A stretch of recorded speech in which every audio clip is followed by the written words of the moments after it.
We'll now call the roll. Commissioner President Wyatt. Present. Commissioner Vice President Webb. Present. Commissioner Andrews.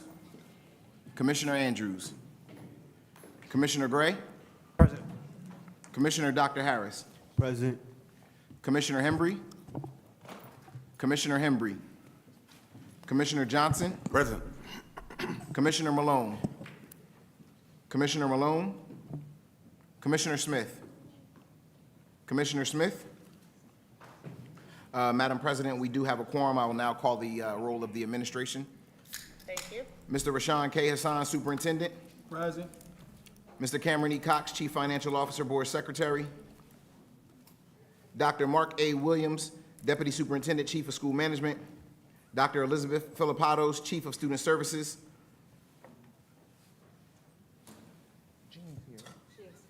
Dr. Jean Gordon, Chief of Instruction and Programs.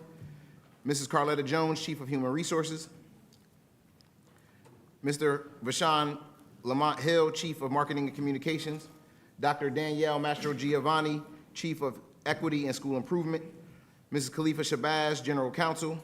Mr. Jeffrey A. Morton, Assistant School Business Administrator, Assistant Board Secretary. We do not have any student commissioners present. Welcome to the preliminary 25-26 budget meeting of the Plainfield Board of Education. Members hope that you will find this meeting interesting and informative. We thank you for taking the time out to attend.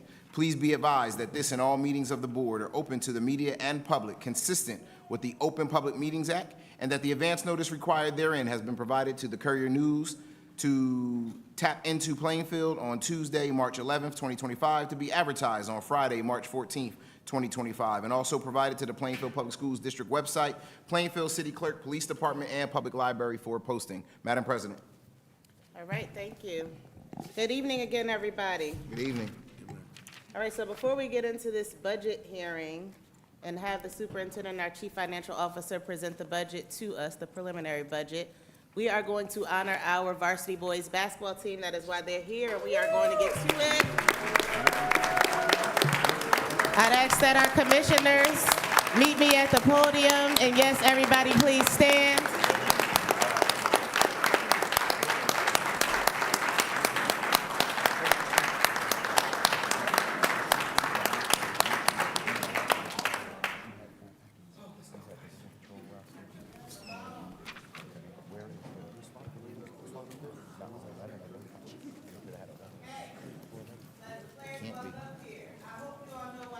I shouldn't have to tell you, none of us should have to repeat this because the entire state is on notice.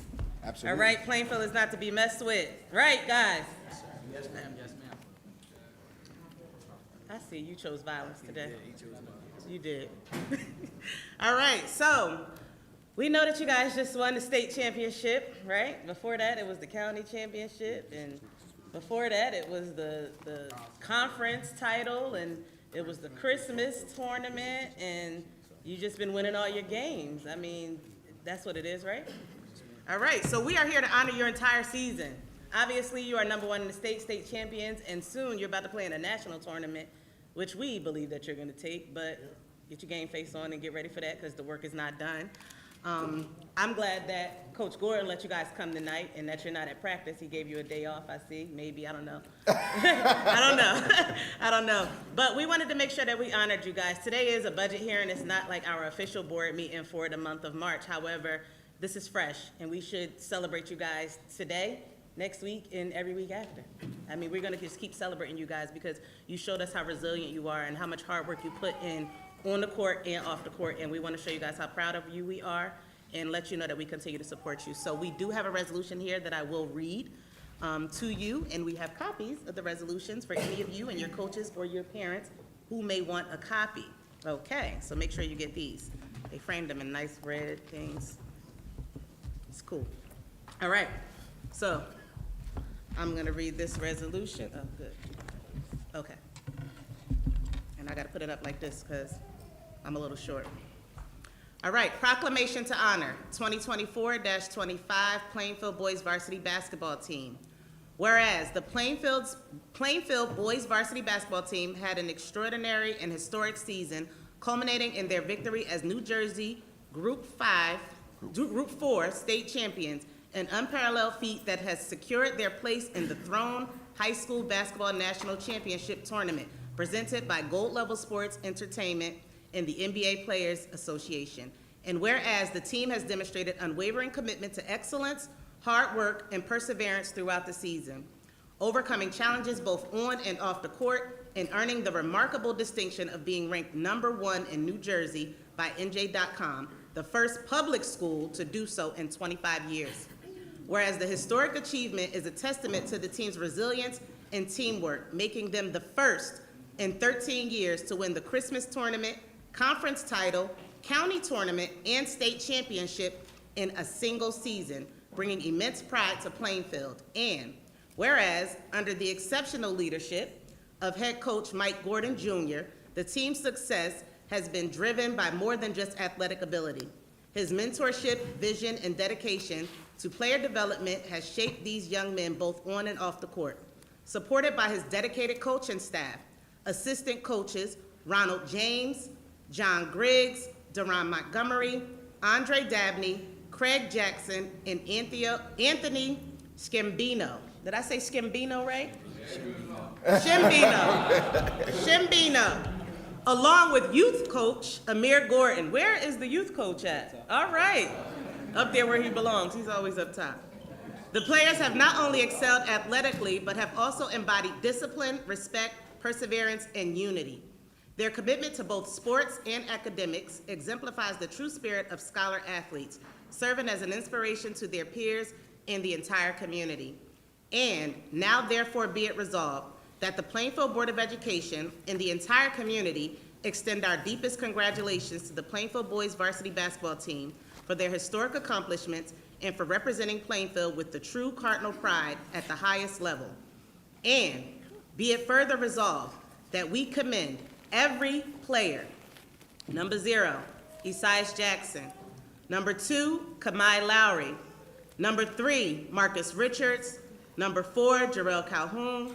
Number 5, Micah Gordon. Number 10, Kyon Kirkwood. Number 11, Devin Thomas. Number 12, Caden Terrell. Number 13, Randy Williams. Number 14, Gabriel Harrison. Number 15, Tyler Hunter. Number 20, Jarris Bertram. Number 21, Josiah Wynn. Number 23, Rashawn Williams. Number 24, Alameen Watkins. And number 25, Najai Hines. For their dedication, sacrifices, and courage in the face of adversity. Their achievements embody the essence of scholar athletes and serve as an inspiration for future generations. And be it further resolved that the Plainfield community wholeheartedly supports these young men, their families, and the entire athletic department, knowing this is just the beginning of an exciting journey. We are proud to champion their continued success and eagerly anticipate the next chapter in their remarkable history, their remarkable story. This is attested and signed by Rashawn K. Hassan, Superintendent of Schools, and Hanae M. Wyatt, Board President. Congratulations, Plainfield Varsity Board Basketball.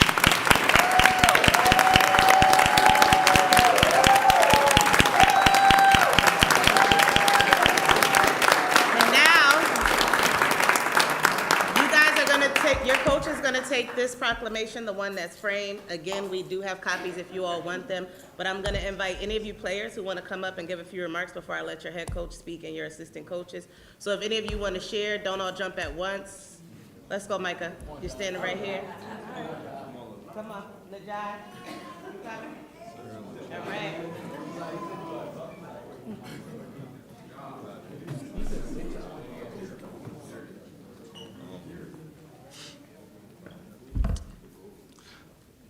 Thank you, Plainfield.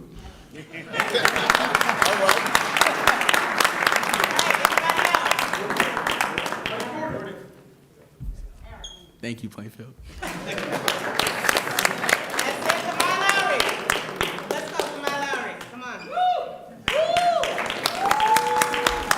Thank you for having us.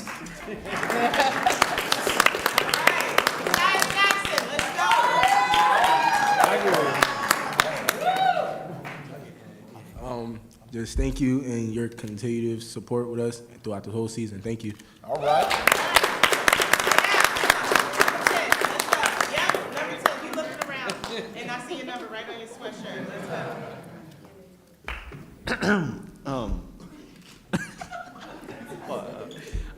Thank you, Plainfield, and yeah, I love you guys. All right.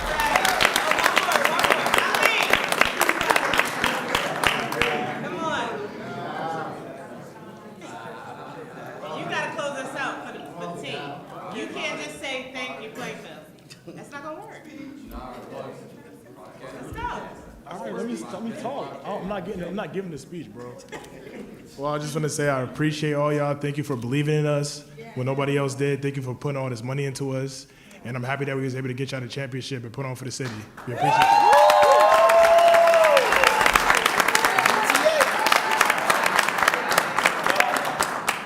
right, coach.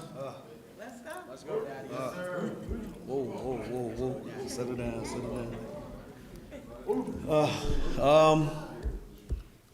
Wasn't prepared to obviously give a speech today, but I want to thank the administration for standing behind us. I want to thank the players for giving their all, their dedication, their sacrifice. They sacrificed a lot of time, a lot of hard work.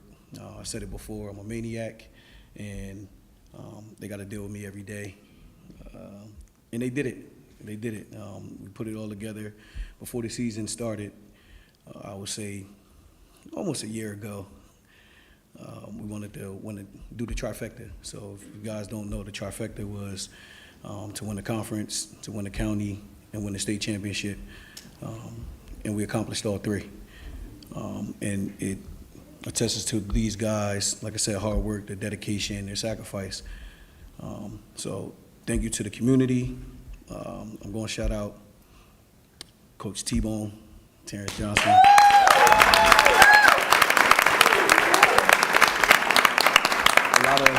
A lot of people don't, know what he does in the background, but there's point in times where coach can't be coach, meaning I can't be around. And between himself and his brother Antoine Johnson,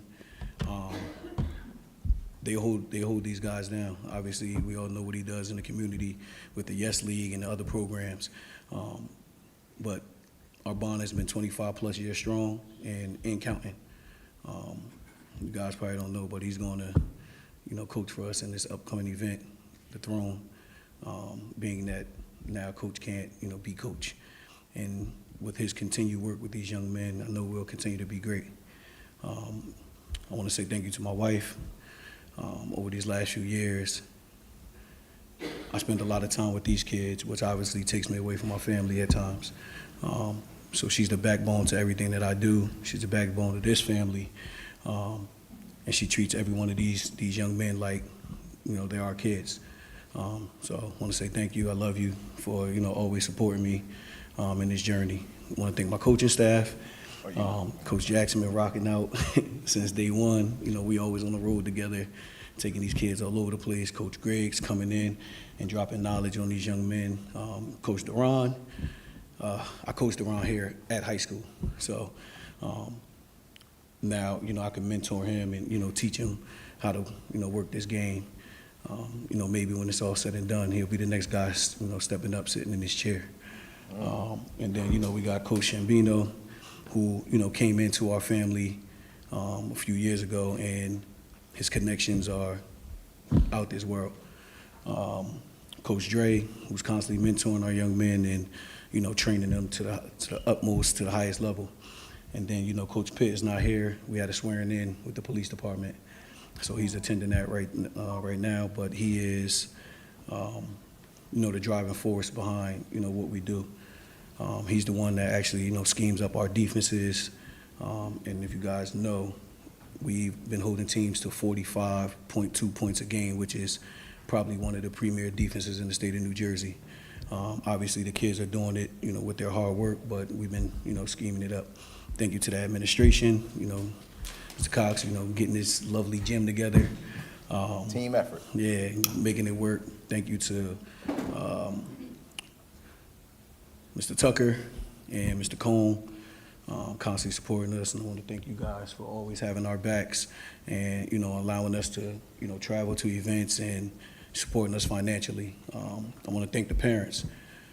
Without you guys, we can't get this done. getting your kids from point A to point B, 5:30s in the morning, waking up, making sure your kids get there, get this extra work in. You are also the driving force behind, what we've done and what we are going to continue to accomplish. If I forgot you, it's not that I, meant to. You forgot our youth coach. Nah, that was my last one. Get to it. He gonna. So so it's one thing. Obviously, the youth coach is my youngest son. He reminds me so much of when I was the assistant coach. I used to have Micah constantly in the gym. Micah still, has a lot of strides to make. As of right now, he's a very good basketball player. So we used to make Micah, shoot free throws to end practice. At this point, Kai now has to shoot free throws to end practice, and he's also holding these, young men accountable in practice. And he's also being mentored by Coach Duran, making sure that he works, during practice. Last but not least, I want to thank the overall community. I tell the kids, whatever gym we walk into, we turn it into our gym. So the community has turned every gym that we walked into this season into the Rico. So I want to say thank you for always making every gym our home gym. All right, so I want to say thank you to the City of Plainfield administration, everybody, and thank you for this proclamation. Everybody have a good night.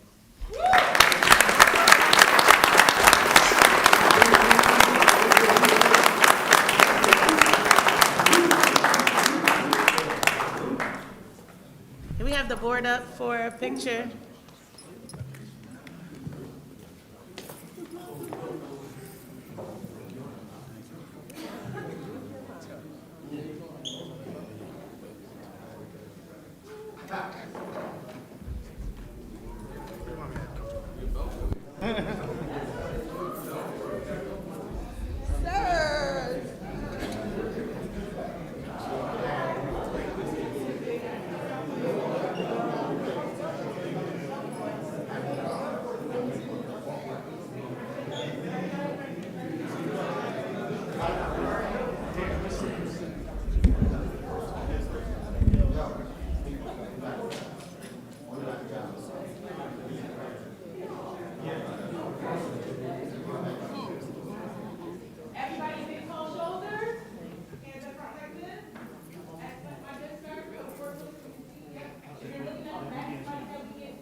Marcus should be in the front.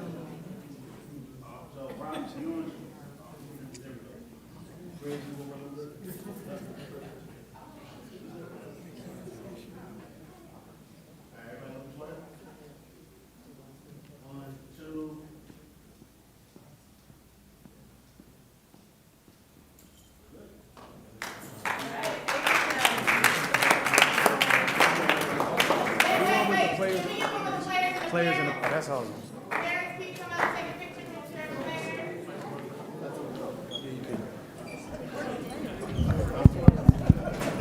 Thank you, Ma. I love you.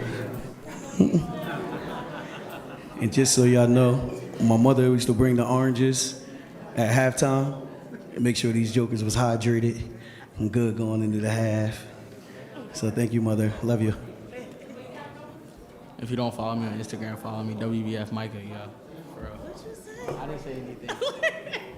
I love you, Mom.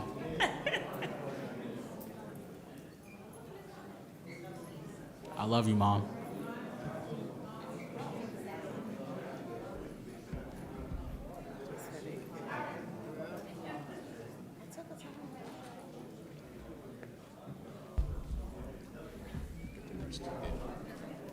I didn't forget about that.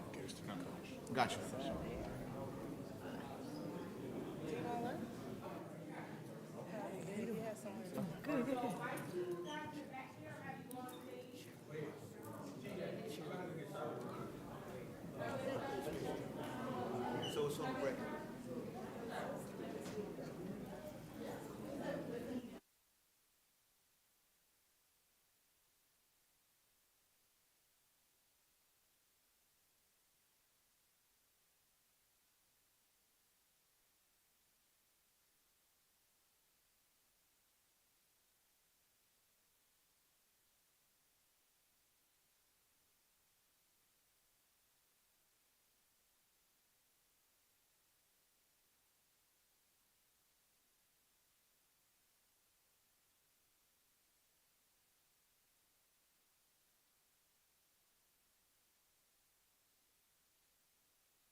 Some people love it, hate it. It started.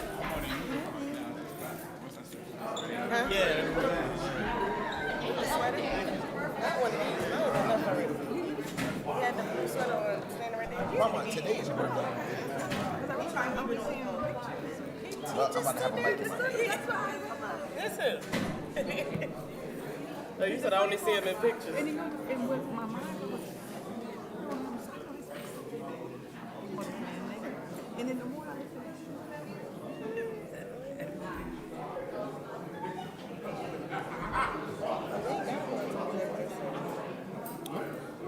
They got food. No, but I tell you what.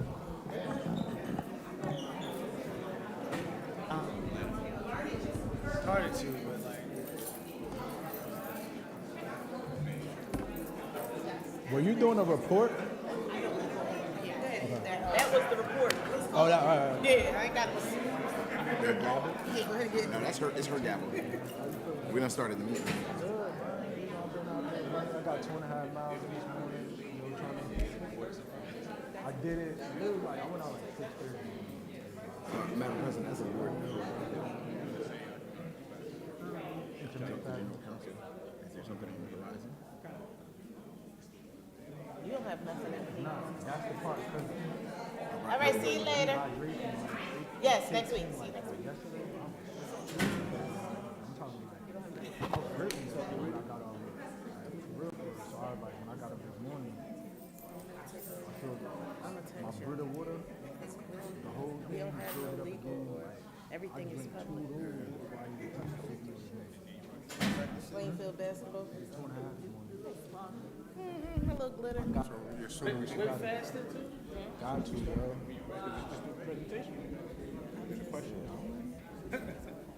We're here. I want to make sure y'all see.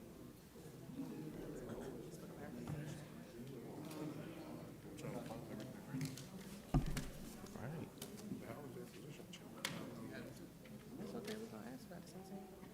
It's this. Comptroller, but. We asked about that too, and why I don't have the number. So it's that. I don't know if that's first. We ready? Yes. Good. Ready. Good evening, Madam President, Good evening. Mr. Vice President, Commissioners, community members. I want to welcome everyone out to our budget presentation for this evening. Tonight, myself, I along with our CFO, Mr. Cameron E. Cox, will be presenting the proposed budget for fiscal year 2025-26. In tonight's presentation, you will receive an overview of our enrollment trends and projections, charter school enrollment, revenue analysis, amongst other things. In your package, you'll have a copy of the position control roster along with the details from tonight's presentation. You also have a document which is entitled Budget in Brief. That document provides a high-level summary of some of the major initiatives that we're presenting in tonight's budget. Members of the community who are at home, you will also receive or be able to access, rather, tonight's budget presentation along with the budget and brief document, which will be attached and provided for your access inside of the board doc system. At this time, I'm going to call up our Chief Financial Officer, Mr. Cameron E. Cox, to kick us off with tonight's budget presentation.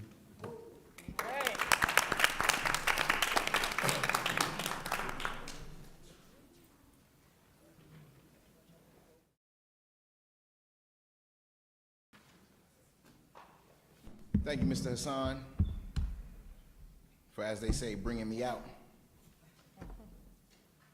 All right, it's that time of the year, everybody.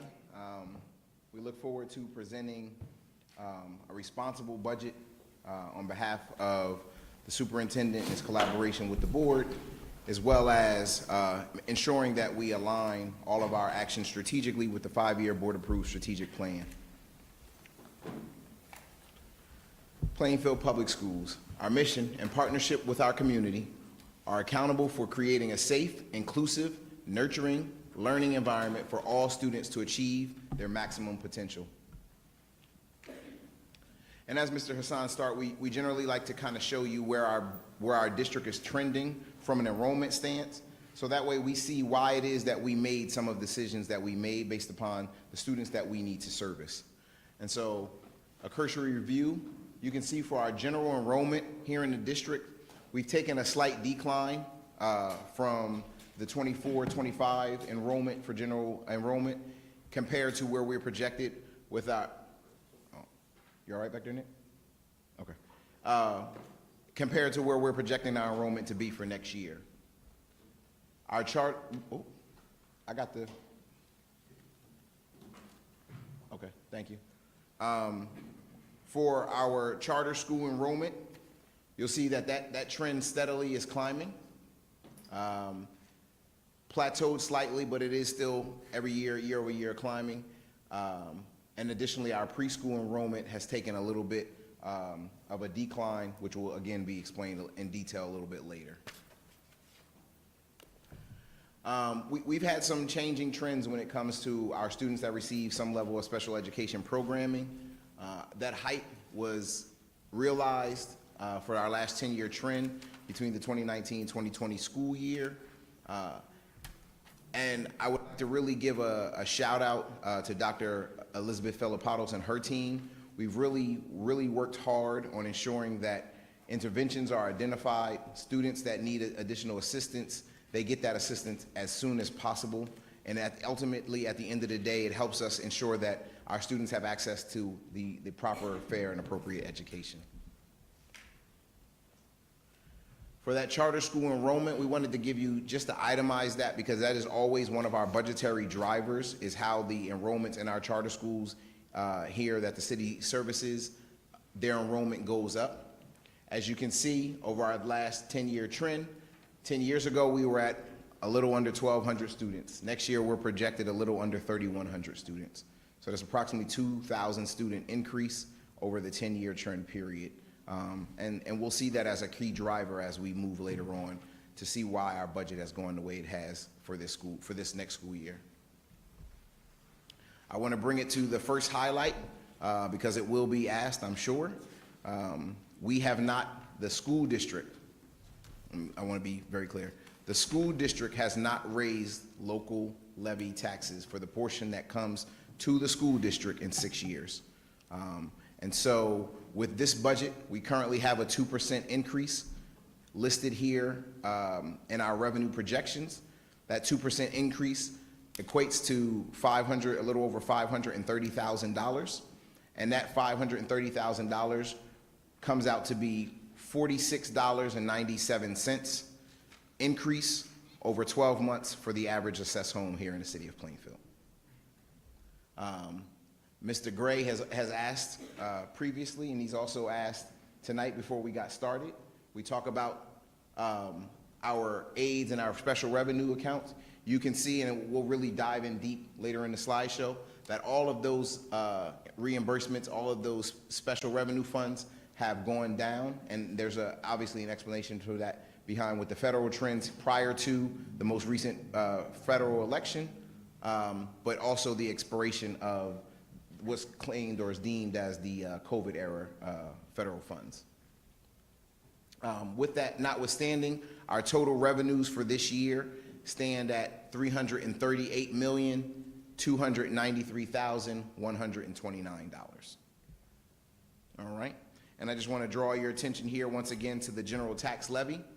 Previously and for the last 6 years, our tax levy, and again, I want to be very clear, the portion attributed to the school tax levy. If your taxes have gone up in the last 6 years at your home, it is not based upon an action of the Board of Education.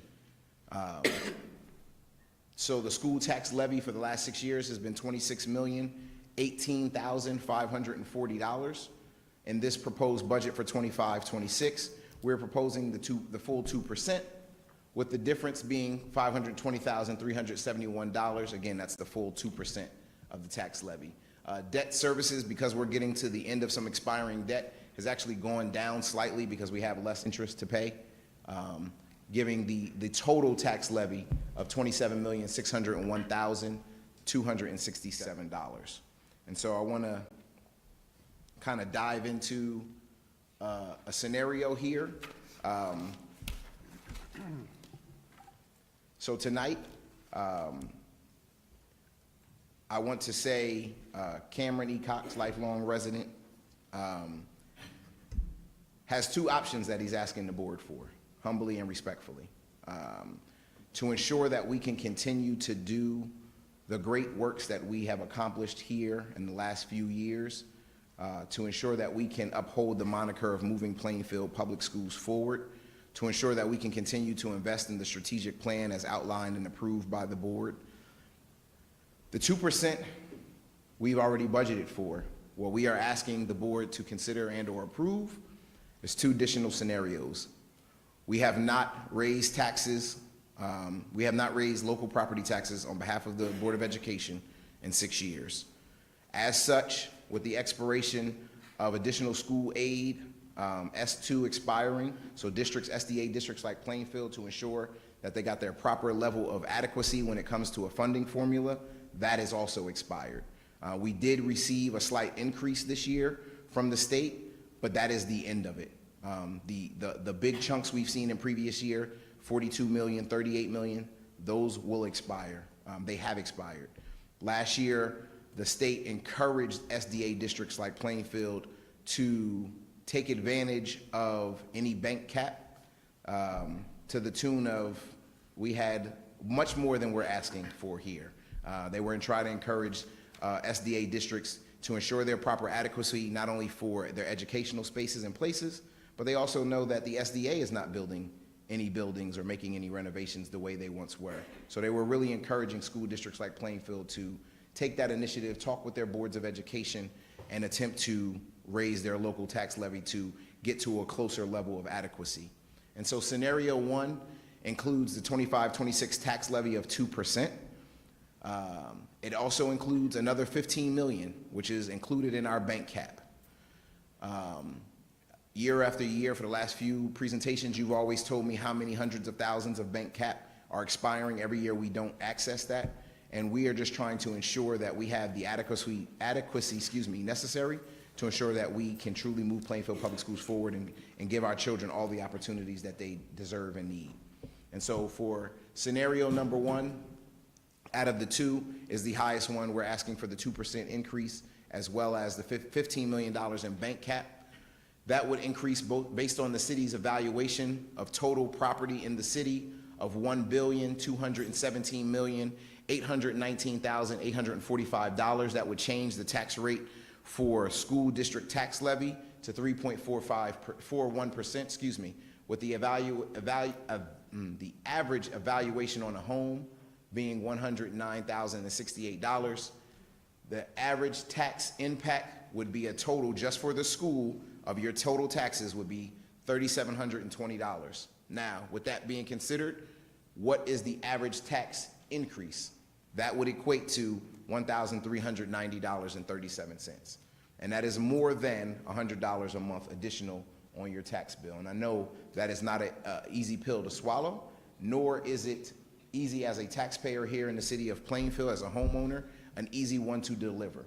But it is my job to give you where we stand and what steps we have the option to take and we should take in order to be able to deliver all the services that we need. And if that scenario is a bit difficult to swallow, as I know it is because it was hard for me to deliver, scenario number two requests the 2% tax levy increase plus $9 million. Same thing for the total valuation of all property in the city. It's not as high as 3.41 as a tax rate for the school district. It drops it down to 2.92. Same average assessed home. The total attributed to the average assessed home would be $3,183, and that would be an average increase of $853.01 to the average assessed home here in the city of Plainfield. That is our request of the board. We will get into what is covered when Mr. Hassan gets into his portion of the presentation. All right? And so, Mr. Gray, I know this is something that has been a target of focus for yours, and so we just want to clearly outline it. The preschool budgets have gone down slightly. With the revisions, we're going to show the overall revisions and how that calculates and some of the things we've talked about with the board in terms of where that money goes and how it's attributed to enrollment, just like our funds here for our general fund. As you see, literally every column is a zero or a negative, right? So a lot of our special revenues are significantly decreasing. A lot of the title grants, being a Title I district, we are literally being informed that either we know you will not get more than this because they've already worked out something in DC, or we're planning to tell you, you need to plan for at least a 70% of what you're normally receiving. And so that is what is indicative of those numbers that you see there. Obviously, 100% of ESSER funds are gone. That sunset in October of this year, and we filed all of our final expense reports relative to those final funds that we had. And so for our expenditures, listen, there's a big debate in the state of New Jersey when it comes to cost of living increase. That often comes up when we get into our CBA negotiations, and we try to ensure that we give people a cost of living increase and adjustment so that they can afford to live as things get more and more expensive. The same thing happens here in our school district. And so our CBA goes up, the cost to deliver instruction goes up. Oftentimes we get some reductions, but when we get those reductions, it's generally attributed to being able to reallocate those funds to being able to cover them out of another expense line. And so we believe it went over very well last year when we talked about salaries and benefits. This was a point as we interpreted previous budgets, how we had money left over to be able to make sure we can pay settling CBAs and whatnot. And this is a playful banter towards my friend over there, Mr. Costins. How you doing, sir? We're going to stick with this trend to show salaries and benefits, both pre-pass-through money and post-pass-through money. And so if you can just take a quick look, pre-pass-through money for what we're projecting for the 25-26 budget, we look like we only spend 56.6% of our total budget on salaries and benefits. And as Mr. Hassan and I have both said on multiple occasions, the average district is somewhere between 72, 74%, and some as high as 82%, really depending on the region of the state in which they reside.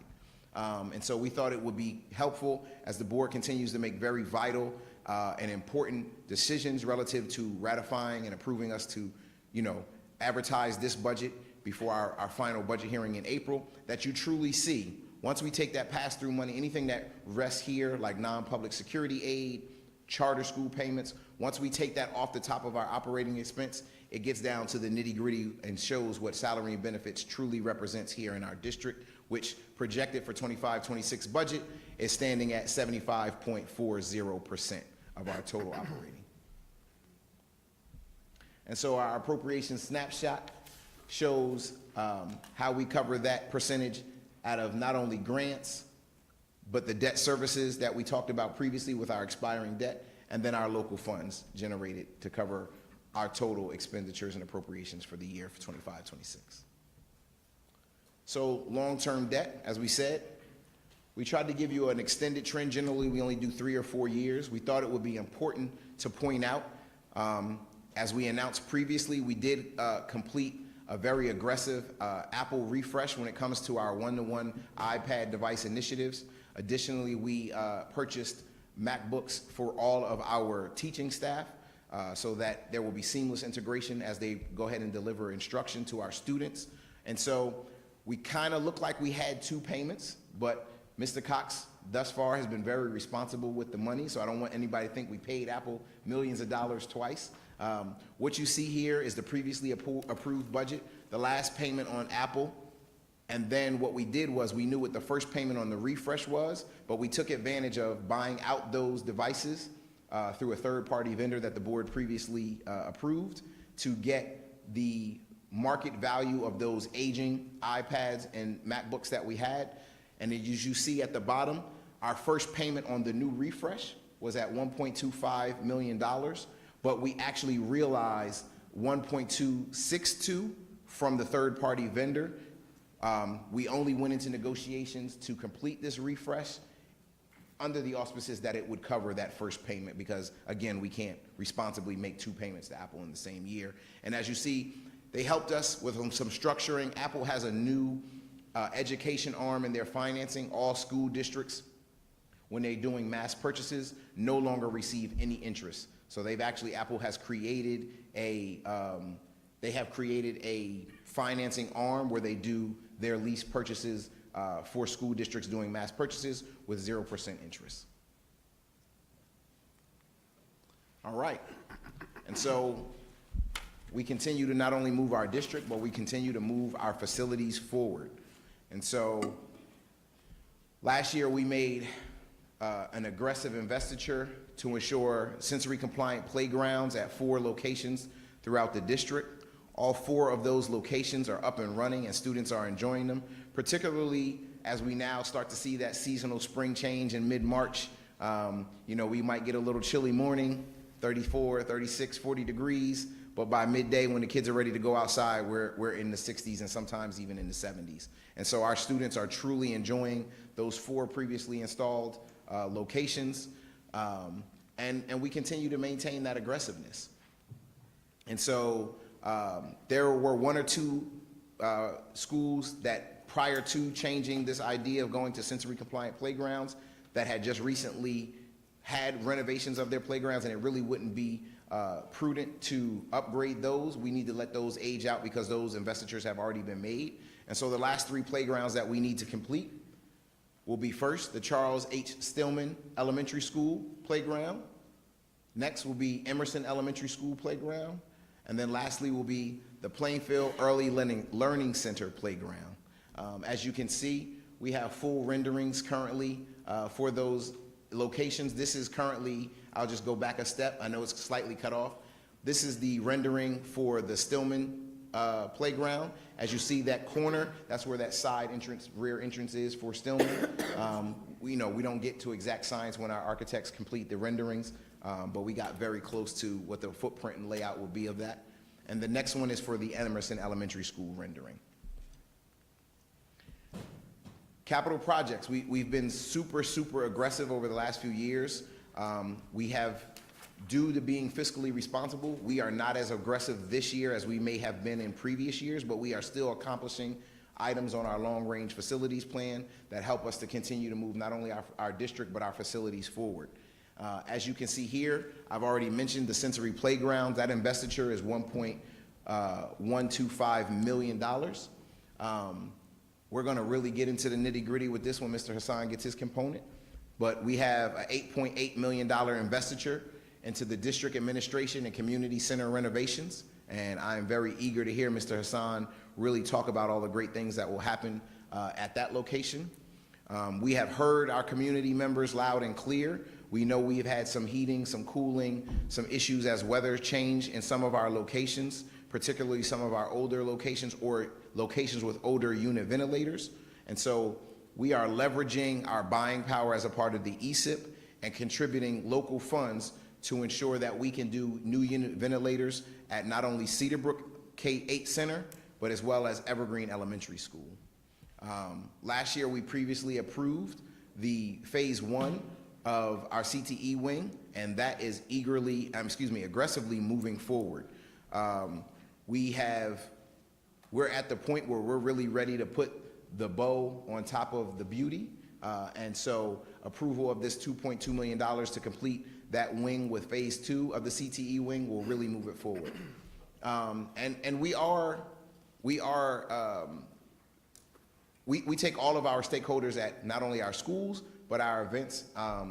We realized that as crowds started to draw for our larger events at Hubstein, that the visitor side was not as ADA friendly. There was a hill, there was an incline that someone with some assistance could get, and it wasn't steps, but it wasn't as compassionate and as friendly as it should be. So we are going to install on the visitor side a retaining wall and create a less steep ramp to ensure that anyone who needs some assistance as they travel to the visitor side to watch one of our events, whether it be a football game, track event, or otherwise, flag football, they have that compliance. And so that's to an investiture of $750,000.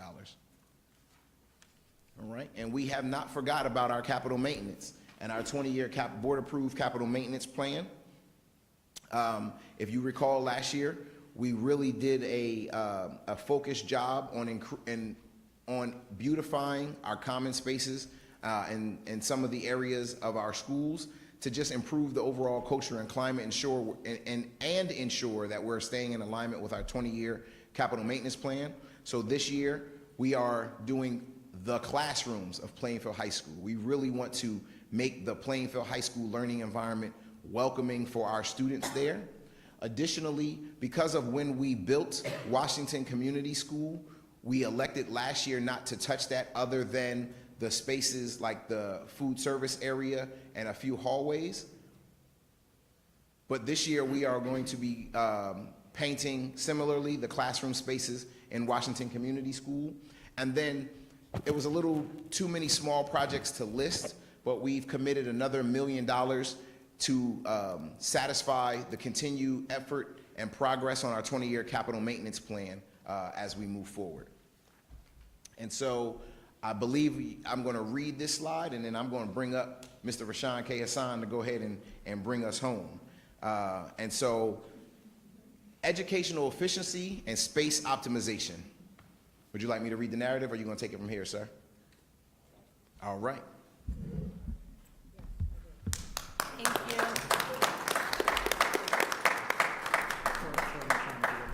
That little prayer before the sip, I appreciate that. Oh, man. Whew.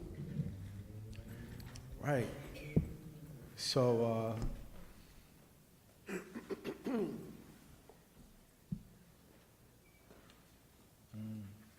got you. So, you know, I looked around at the faces in the room when Cameron talked about the two tax scenarios, kind of took the air out of them a little bit. But, you know, my grandmother told me that there was two things that's certain in life, right? Death and taxes, right? And when we talk about our school districts and being able to move them forward, we have a responsibility as a community to also provide what's called, if you will, to cover our local fair share. And over the last few years, I think we've done a really good job of leveraging alternative revenue sources, leveraging federal funding that we receive. But we've all heard about this over the course of the last 2 years, that fiscal cliff was coming. We also know that there are some school districts, whether in the state of New Jersey or nationally, who've actually taken a step off of fiscal cliff. Fortunately for us, we've done a great job of building up our reserve accounts, capital reserve, maintenance reserve, that's allowed us the opportunity to do some of the major improvements that we've been able to complete in the district. But in planning for a budget, we're not just living in the current fiscal year or planning for next fiscal year. We have to be thinking 3 to 5 years ahead. So we've all heard about what's taking place in Washington right now, right? There's conversations about dismantling the Department of Education. We know what impact that will have to a lot of school districts, a lot of communities. And as we think through the future of public education, we also have to be conservative and protect the reserve accounts that we've built up.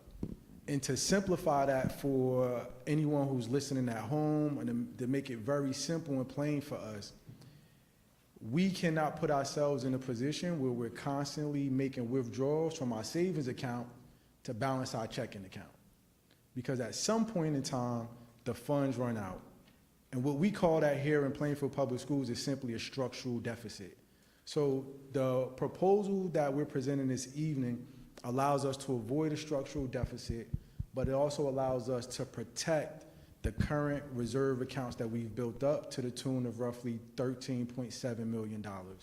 Because we don't know what the future holds and what is on the horizon for the next fiscal year, right? So again, thank you, Cameron. Great job, Mr. Cox, as always, framing up our financial picture for the community so that they understand where we've come from, where we are now, and where we're looking to go. So I'd like to take a moment and just thank the board for all of the support that you've provided during this year. We just received last week, I think 2 weeks ago, final approval from the Department of Education to close on the Buff properties. Now, it's something that the board approved. It's been a long time coming, but we are ready to move forward and close out. So after 20 years, again, the district is implementing a comprehensive plan to relocate the administrative staff from the valuable educational space at 1200 Myrtle. So for those of you who know, our district office really is a school, right? There's some people in this room that probably attended the old Jefferson Elementary School when it was located there. Keith Costin, thanks for raising your hand and letting us know.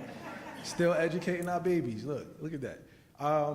But in all seriousness, every time we utilize educational space as adults, we're taking away from valuable space that could be used to educate our children.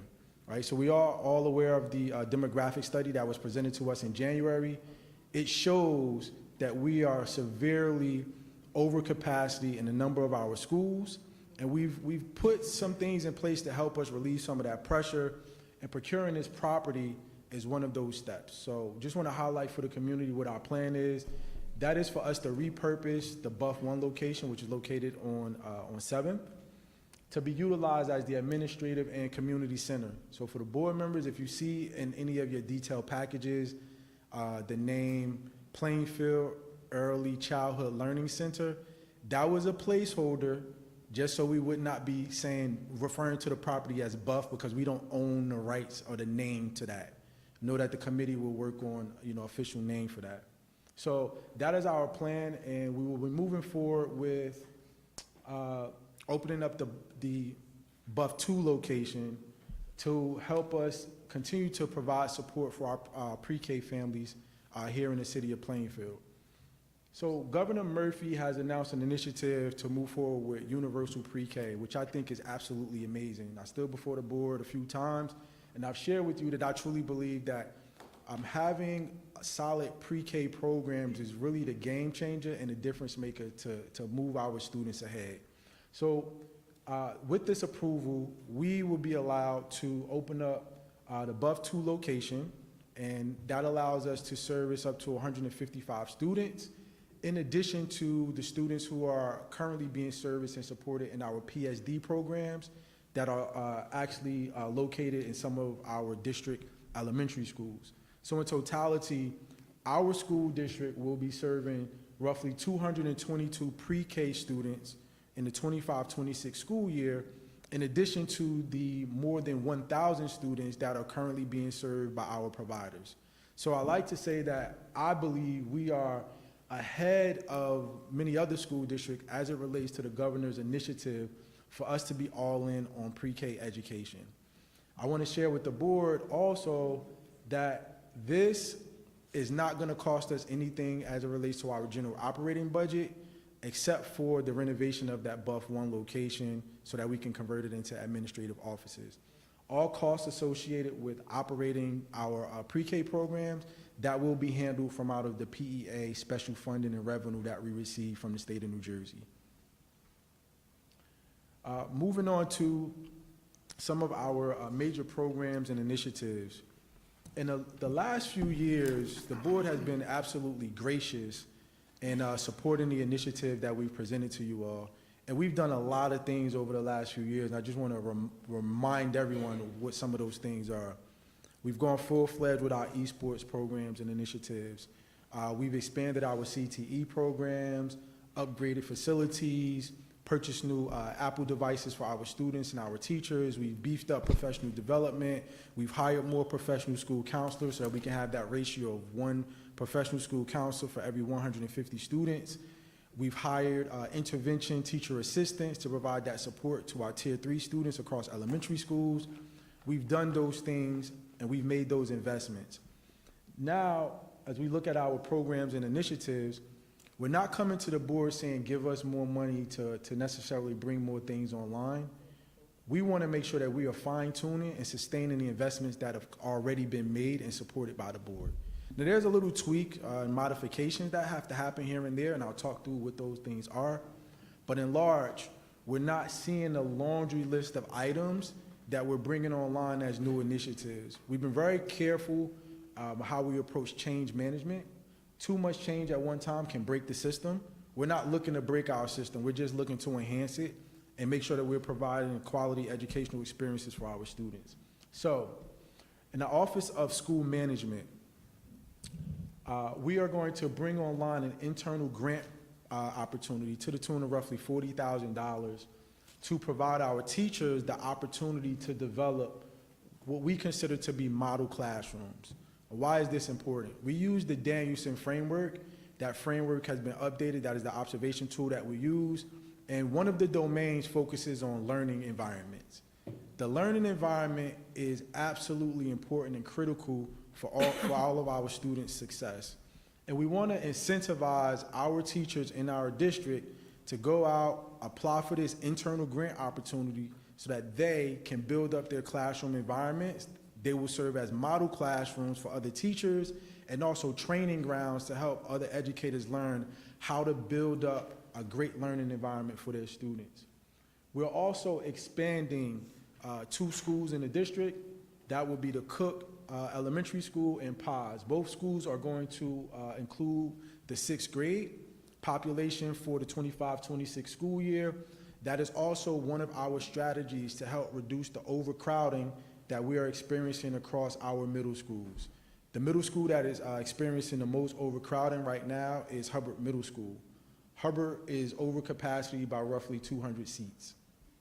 All right? We are also expanding our elementary school intramural sports programs, pushing down basketball, soccer, and a number of other programs because there is a growing need and desire for some of our students. From the Office of Instruction and Programs, we are moving forward with an approval request through the Department of Education to allow us to implement a full-fledged English immersion program in our elementary schools. We've talked about this a great deal over the last few years, and the level of support that we need to help our multilingual learners gain English proficiency. We've prototyped this program at 2 elementary schools this year, at the Cook Elementary School and at Clinton Elementary School, and at this point, we're very satisfied with the results that we've received. The feedback from our coaches and the teachers has been outstanding. We believe it's time for us to rip off this Band-Aid and move forward with this full-fledged English immersion program, right?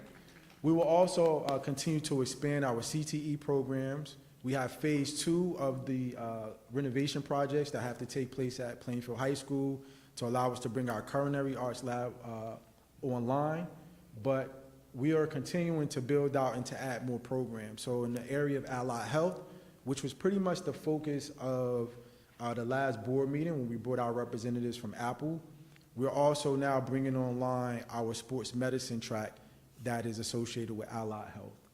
And we are also going to increase our ELA supervision and supports. I think everyone in this room knows if our students cannot read, they cannot succeed. We've done a lot of work under the leadership of Mary Ann Tanker, who's here. Hi, Dr. Tanker. Bringing the community together to actually be a part of our literacy initiatives. I think we've gotten great results, but now we have to just go a level deeper. I've had a conversation with our board president, Mrs. Wyatt, regarding reading specialists. At this time, we have 10 reading specialists across the district, right? Right. So it's amazing, but it would be even better if those individuals were actually doing that type of work full time, right? So we have the team members with the certifications, but now we have to have a conversation about possible realignment and also leveraging professional services from some of the larger literacy collaboratives like Rutgers University that can come in and provide us with that additional support as well. So in the budget, you'll see there is an allocation, and it's really an either-or scenario. We want to do what's going to be most cost-effective and give us the best bang for our buck. We currently have Rutgers University working with one of our elementary schools, that is Barlow Elementary School, and we are closely monitoring the progress of that contract and that engagement. If we see the results that we hope to see from that, we will probably lean closer towards working and expanding on that collaborative, as opposed to going out and hiring more FTEs. This is also, I think, going to provide us with an opportunity to grow our own reading specialists, right? And that will require us to obviously have further conversations with our partners at PEA to discuss how we can support our educators who may be interested in that opportunity. I've already talked about the expansion of our district pre-K. That will include increased early interventions and expansion of inclusive programs. We want to make sure that our students are not ostracized and they are provided with opportunities in a least restrictive environment. Sometimes that's a difficult conversation to have, because if I'm being honest, we sometimes put the label on our children and we treat them as if they're so fragile that they can't go out in the world and show up like everyone else. I will tell you, we see this time and time again that under the right circumstances and with the appropriate supports, students who are put in inclusive environments, they go out and thrive and shine, and they show up and show out just like everyone else. And we want to provide more opportunities for our students to do so, but that requires us to have great partnerships with our parents so that we're not moving in the direction that our parents are unwilling to follow us in. For our Office of Equity and School Improvement, we're leaning in and we're 10 toes down with our culturally responsive teaching and leadership initiatives. I'm also very proud to announce that we're moving forward with an outdoor equity program, and that is a direct partnership between the Office of Equity and School Improvement and the Office of Instruction and Programs. Huge shout out to Dr. Tristan Cox, who's in the back. I have to give him all the credit for this. This was his brainchild, something that he wanted to do, providing our students with more immersive outdoor experiences so that our students who live in Plainfield can go out and, ride horses, right? Experience nature, do all of those things that they might not necessarily have the opportunity to do on a regular basis. But when they come to Plainfield Public Schools, it's our responsibility to provide them with such opportunities. We are also going to move forward with building-based equity fellows and leveraging them to help us implement our restorative justice practices, right? Not suspending our students, moving forward with more compassionate supports, if you will. Moving forward to the Office of HR. So we've talked a lot over the last few years about reducing some of the costs for outside services and vendors that we brought into the organization, right? Mm-hmm. That's been a constant. So guess what? We have a solution for it. And that solution is for us to launch our maintenance apprenticeship program in the district. And what that's going to allow us to do is take on some of our existing custodial staff members who want to become maintenance team members, right? And those are specialized positions for HVAC, electrical, plumbing, and we're going to host our own in-house program to allow them to earn those certifications and then do that work for us here as employees in our district. I think this is also going to provide an opportunity for our students who want to see a pathway, an opportunity for them to be employed by Plainfield Public Schools. So thank you to Mrs. Jones and the Office of HR for having this conversation with the U.S. Department of Labor to get us rocking and rolling with this initiative. The Office of Business Operations, major highlight there is that we're going to continue to prioritize our emergency communications. That is a huge priority for us. Any event of an emergency, we have to have reliable communications, and the team is taking a number of steps to get us there, and they'll be moving forward with phase 2 of this initiative in the upcoming school year. For the Office of Marketing and Communication, we're going to continue to expand and strengthen our communication platforms and tools that we've already rolled out for the community. We've seen some great results.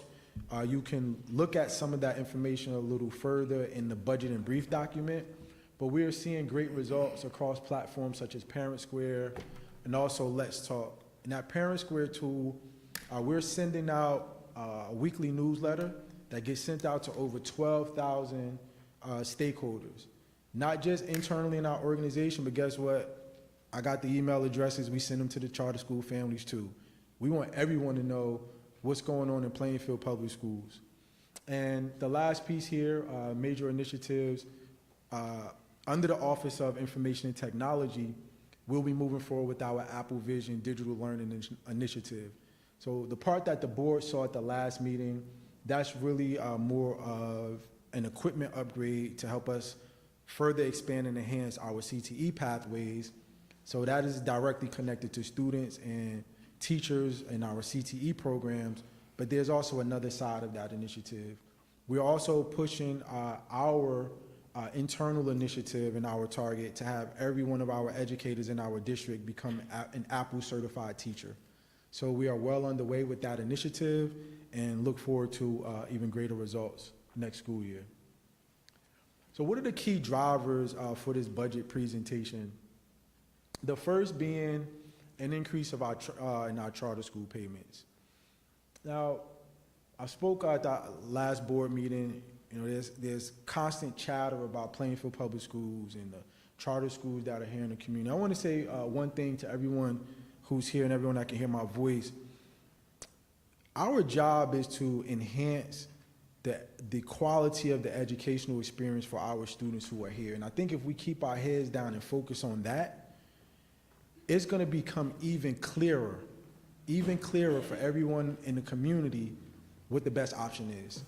We all know and understand that option is Plainfield Public Schools, but by making these types of investments and really doing the work and building the systems, we're going to continue to show everyone exactly why Plainfield Public Schools should be the #1 option for public education if you want your children to have a great educational experience.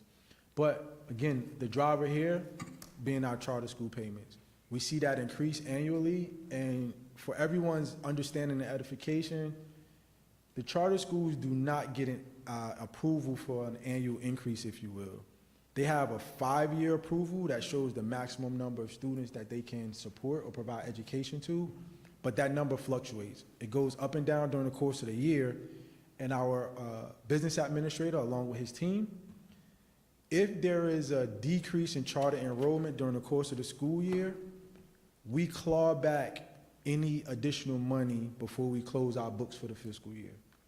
And I want to tell you that there have been some instances where we've had to go out and collect checks for $500,000 at the end of the year because we put out money for charter schools to support a certain number of students and they did not. Another driver is the reduction of entitlement grants, and that's what I referred to earlier as I talked about that fiscal cliff. So one rule of thumb for us here in our district, you use grants to cover the cost of things, not to cover the cost of people. When you use grants to cover the cost of people, our personnel, you end up absorbing a recurring expenditure, right? And you're holding that together with a revenue source that can be pulled away at any point in time. So we've made a number of changes over the last few years to help support us, but we'll continue to double down and make even better efforts. Our tuition and out-of-district placements is another driver, and we're working diligently to reduce those costs.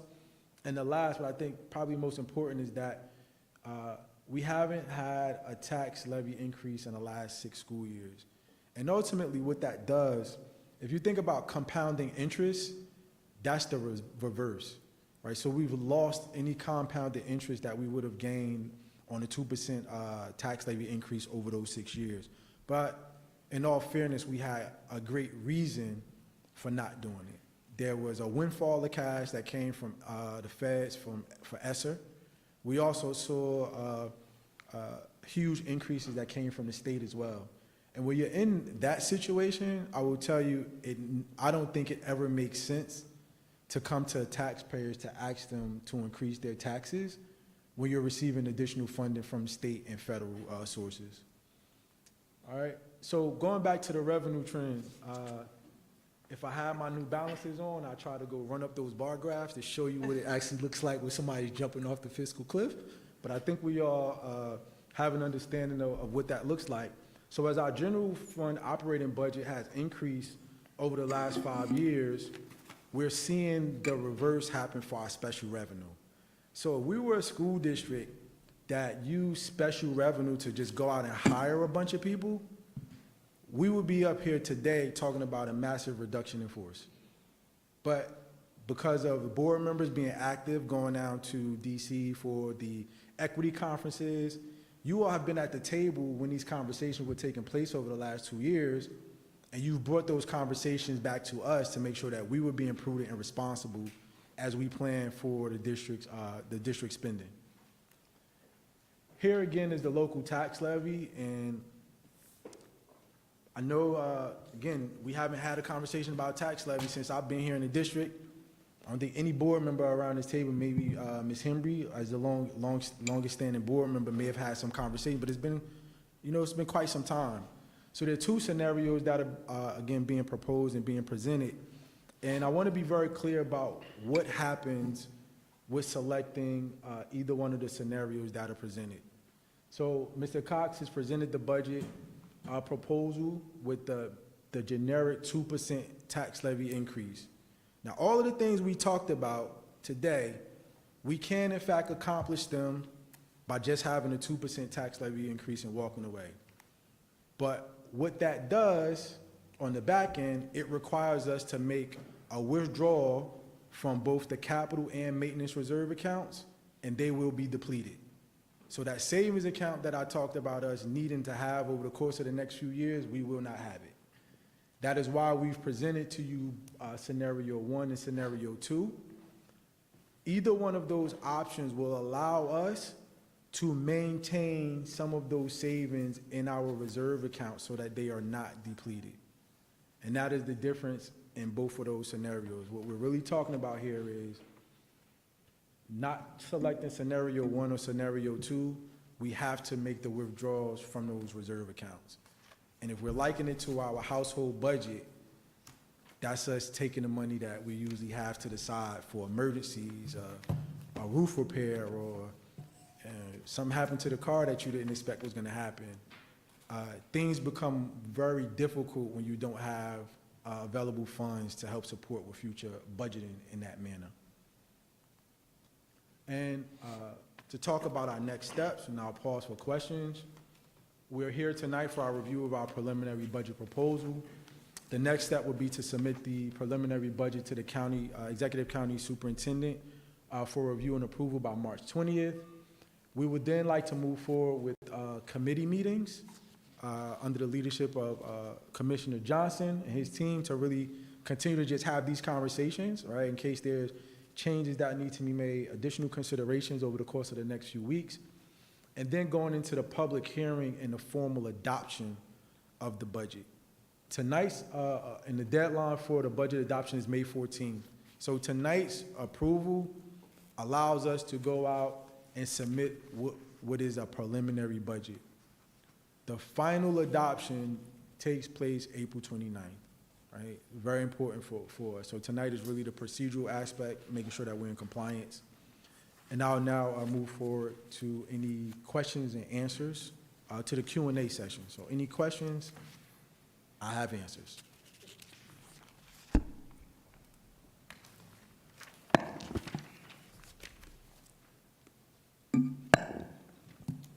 You got a question? Go ahead, Commissioner Andrews. First, I want to start off and say I thought it was well put together. I also want to address the fact, because I think last time I did see the fund balance that put us in the positive, and I did not publicly acknowledge the work that was done by Cameron and his department. That being said, some questions I have kind of revolve around the local tax levy. I'm going to be one of the first to say that. I think I've been saying it to you for a number of times. This might be something that's a necessity as much as we all dislike the idea of taxes. Unfortunately, I work in a district now in which they were not necessarily taking in enough taxes, and there was a lot of development taking place. And we've had significant reductions in workforce. I guess a part of my question then comes down to how much of this additional revenue that we're raising or needs to be raised is a result of pilots or tax abatements, and the district in conversation with the city in terms of making sure that we're receiving those revenue funds. Again, just to point out some of the concern I saw, I kind of highlight the district that I work for, but they were growing commercially, residentially, but they weren't necessarily collecting revenue for that. And the state kind of got to a point where they were like, you got to do more on your end first. So I'm wondering, like, are we having that conversation? And I'm not sure you can answer that question, but how much of the budget is being affected by those abatements and the lack of revenue that's coming in as a result? So I can't answer that question. I don't have an answer for that question in terms of how much of the budget is being impacted by it. But if we think about that aspect of like the compounded interest and how that tax base grows over time, I would have to say, in my humble opinion, the entire budget is impacted by it. Because what you don't have, let me go back to earlier presentation, the slide. All right. So you see the column that says valuation. The tax levy and what we receive as a school district is based off of that valuation number, right? The problem with that is that when you have a pilot program, that particular property's valuation is not included in that number, right? So that means when the state does its total calculation for the tax levy and everything else they do to support us, let's say you have a property that's valued at $30 million. That's $30 million that doesn't get included in that total valuation number. I would have to, have a specialist come in and really look at the number of properties across the city of Plainfield and to find out the total value of those properties. But that certainly impacts the budget. And to my understanding, when there's a pilot program, the valuation for that property does not get added to these rolls until after the pilot program is done. So you're talking 20, 30 years. All right, that's a long time. I don't think any of us are going to be here serving in these capacities when those rates get added to the valuation. So there was one initial conversation that took place earlier this year, and I think the conversations need to happen, and they need to also happen in a public space so that the community is fully aware of what's happening. I would say from our perspective, we have to be clear on the advocacy and what we're saying we want. Now, I know that there's a few angles that can be taken when you talk about pilot programs. So there's the front end of what's negotiated in the terms. There's a community benefit that could also be included. But I don't think that's what we necessarily need, right? When you look at our organization right now, we know we need another school. There's a new law that's been written, it's on the books now, that would allow for any payments in lieu of taxes, they could be allocated directly to the school district to cover the cost of a construction project. And we learned about that during research that we had our general counsel conducting and also our bond counsel as we tried to think through options to get a new school built for us. We learned about that, and I truly believe that we have to be clear about what we're asking for, put it in black and white, but it has to be, I think, a collective effort. The conversation also needs to take place here, because I can't go out and jump out as a superintendent leading that charge without us having a conversation here saying, hey, superintendent, this is what we need, this is what we're asking for, go after it. And we literally sat around the table and carved out a couple of hours to really just talk about what that is. We can go out here and we'll go ahead and try to get that mission accomplished for us. But those are serious asks, and we have to be straightforward and go at what we're trying to get with this. Because we'll continue to find ourselves in this situation. It's not just Plainfield, it's happening all up and down the state of New Jersey, and there are communities who are starting to organize around this also. You're also having conversations at the state level with some legislatures, right, who also want to see a different approach to pilots, but nobody's really come and kicked the door open, right, and said, no, you have to do this for school districts. I think they've put us in a position where they're looking for us to collaborate and negotiate to get those things. So it's a matter of us going now and saying, what it is that we want, Mr. Andrews. Thank you.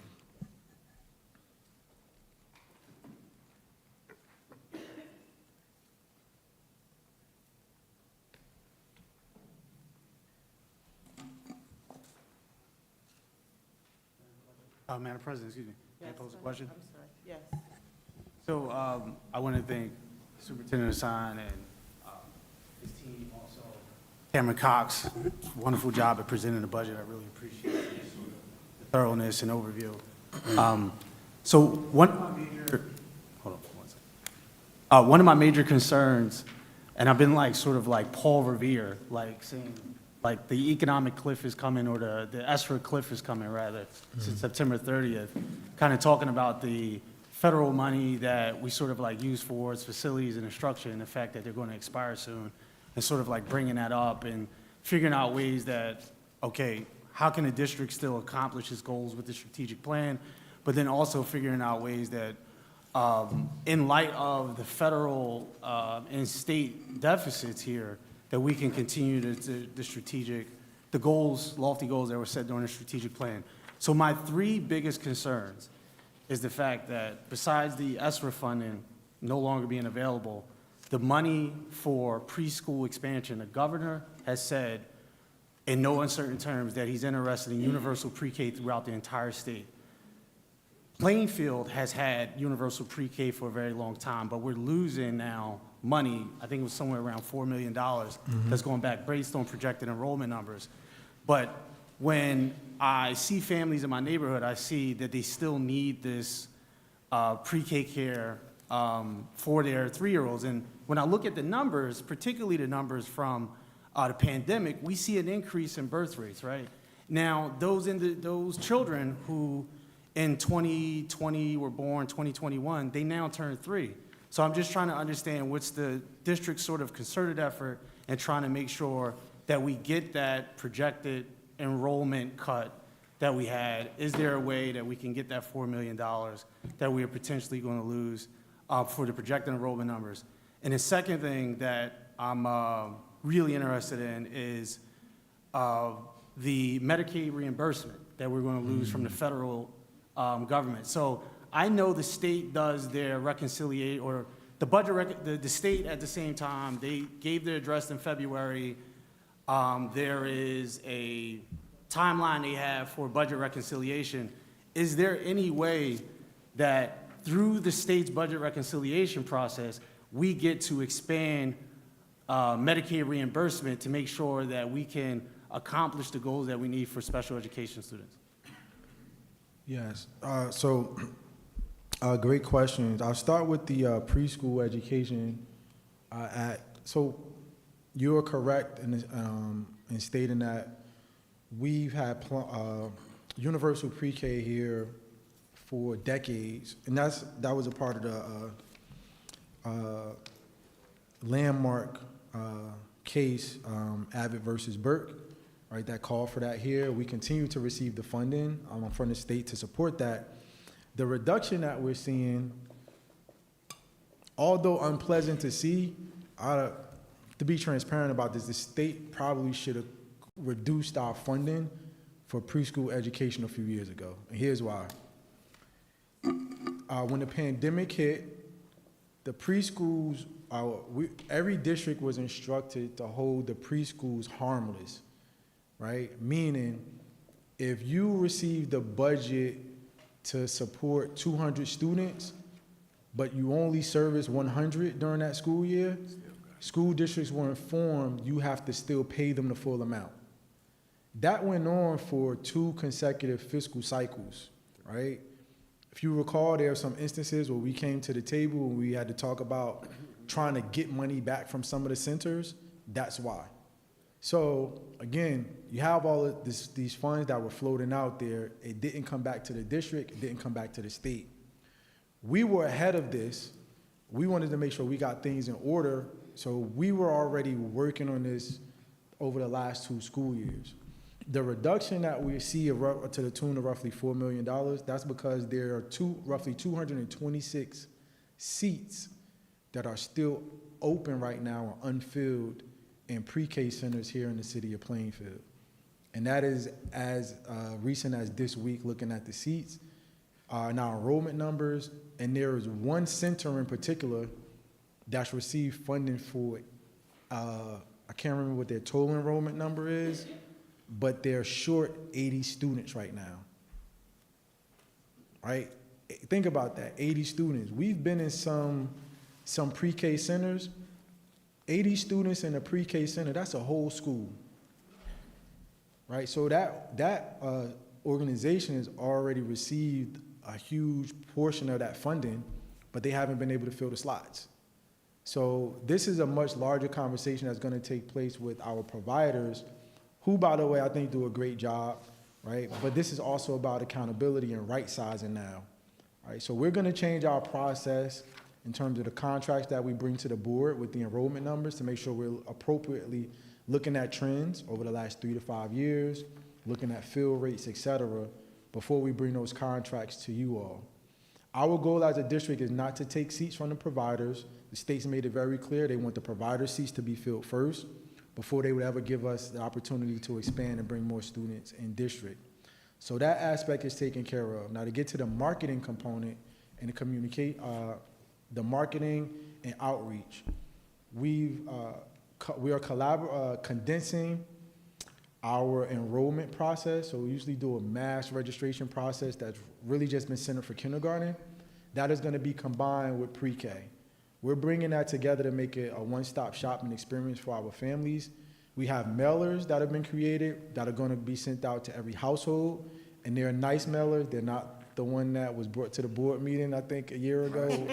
I remember that. We got some complaints about it, but it's really nice. Speaks to the program and the supports that we have for families. And guess what?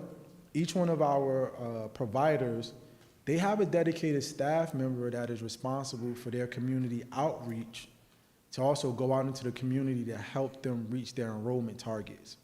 So we are high level with the strategy, but they also have to have the boots on the ground because they're responsible for meeting the numbers that are listed in their contract as well, right? So, but it's not to put it on their backs, it's to just say that we have to work closely together because we want them to be whole. We want more students in those seats. We just have to, figure out how we can fill some of those gaps in the areas that are having trouble. And you have one more question about? So, I mean, I'm sort of very concerned about the Medicaid reimbursement cuts. That's been top of my mind since the president has rolled out these cuts. So SEMI has provided us as a school district with minimal.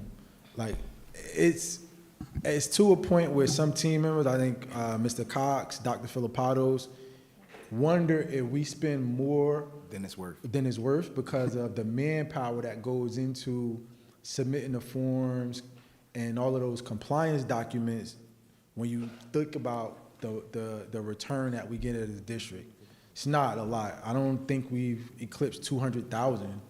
I think we have projected this year somewhere like a little less than 100. No, that was one of the areas, Mr. Hassan, that we were directly notified we will not receive more than. If you look there, we will not receive more than $57,091. Yeah. To put that in perspective, the items that we have to thoroughly track, calculate, and then submit on a quarterly basis to the submission system that the state maintains is millions of dollars per quarter.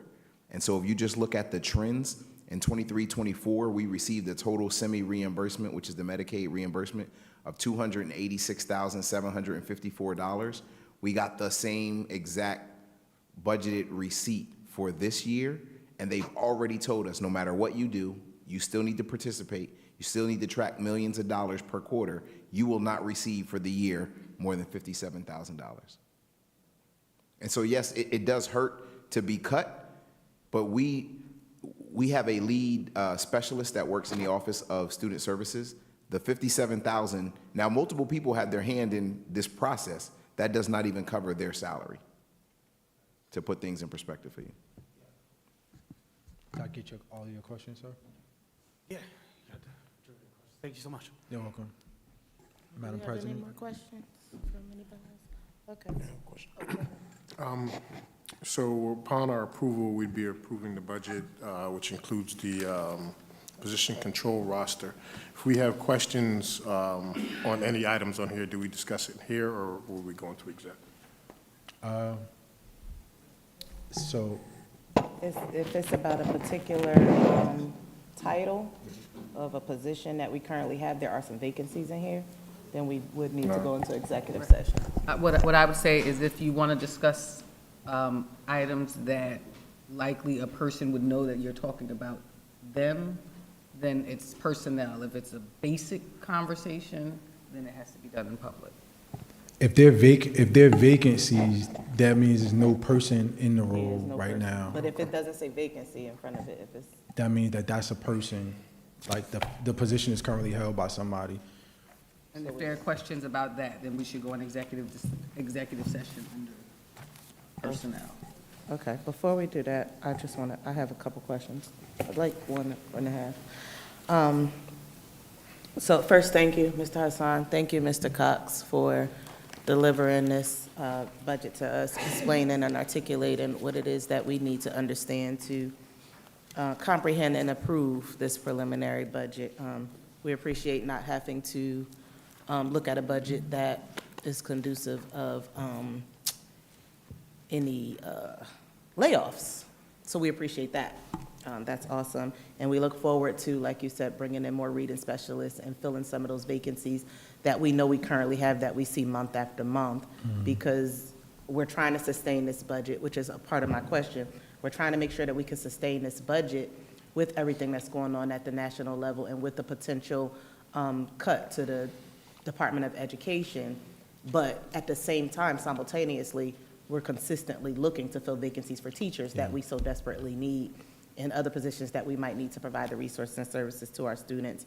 But it looks like we have a pretty good budget. They say if you want to know the board's priorities, look at its budget, and you guys have done a great job, so I appreciate that.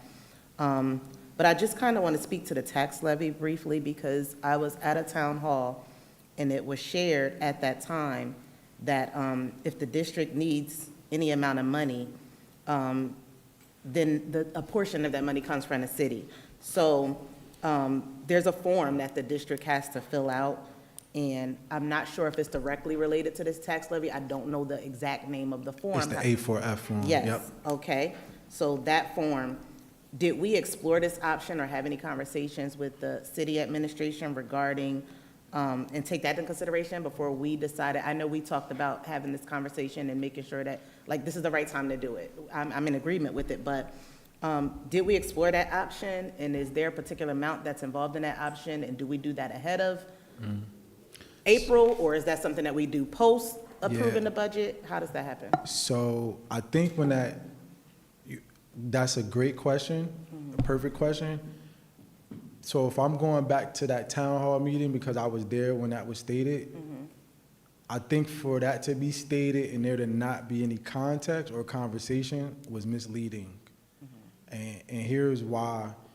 Yes, it is true that whatever the district puts on the A4F form, the city has to provide that in the form of the tax levy, but it's not as clear cut as that, right? Yes, if you go up to 2% on the tax levy, the board approves that. If you want to go outside or above the 2% tax levy, that has to be approved by the voters in the community. So it's not necessarily the board comes and says whatever, right? If you're talking about just increasing the tax levy that way, the funds that we're talking about with this increase, these are taxes that we didn't claim over the last 3 years that have been collected. And it's called bank cap, or the unauthorized tax authority.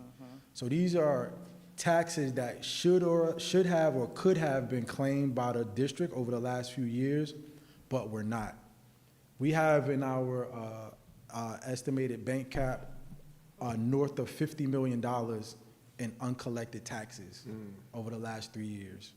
So under these circumstances, I wouldn't have, as a superintendent, necessarily gone to them to say, hey, the board, I'm going to be proposing to the board a tax levy increase that goes above the 2%, because that's not what we're doing. We're just trying to grab the bank cap portion, which is it's a separate calculation, if you will. That we already have access to. That you already have access to because you didn't use it over the last. And if you don't use it in a 3-year period, it's lost forever. And just to touch on, just like the idea of the U.S. Department of Education being dismantled, like I know we have a plan, and I know Commissioner Andrews speaks to it all the time about the sustainability of our plan and our budget and making sure that we can continue to do these things. But what are some of the ways that you're looking to ensure that we can increase our revenue into the district so that we can now kind of level things out? Because like you mentioned it, after so long, if we keep pulling from a surplus or a bank cap or whatever, then we're gonna deplete those funds.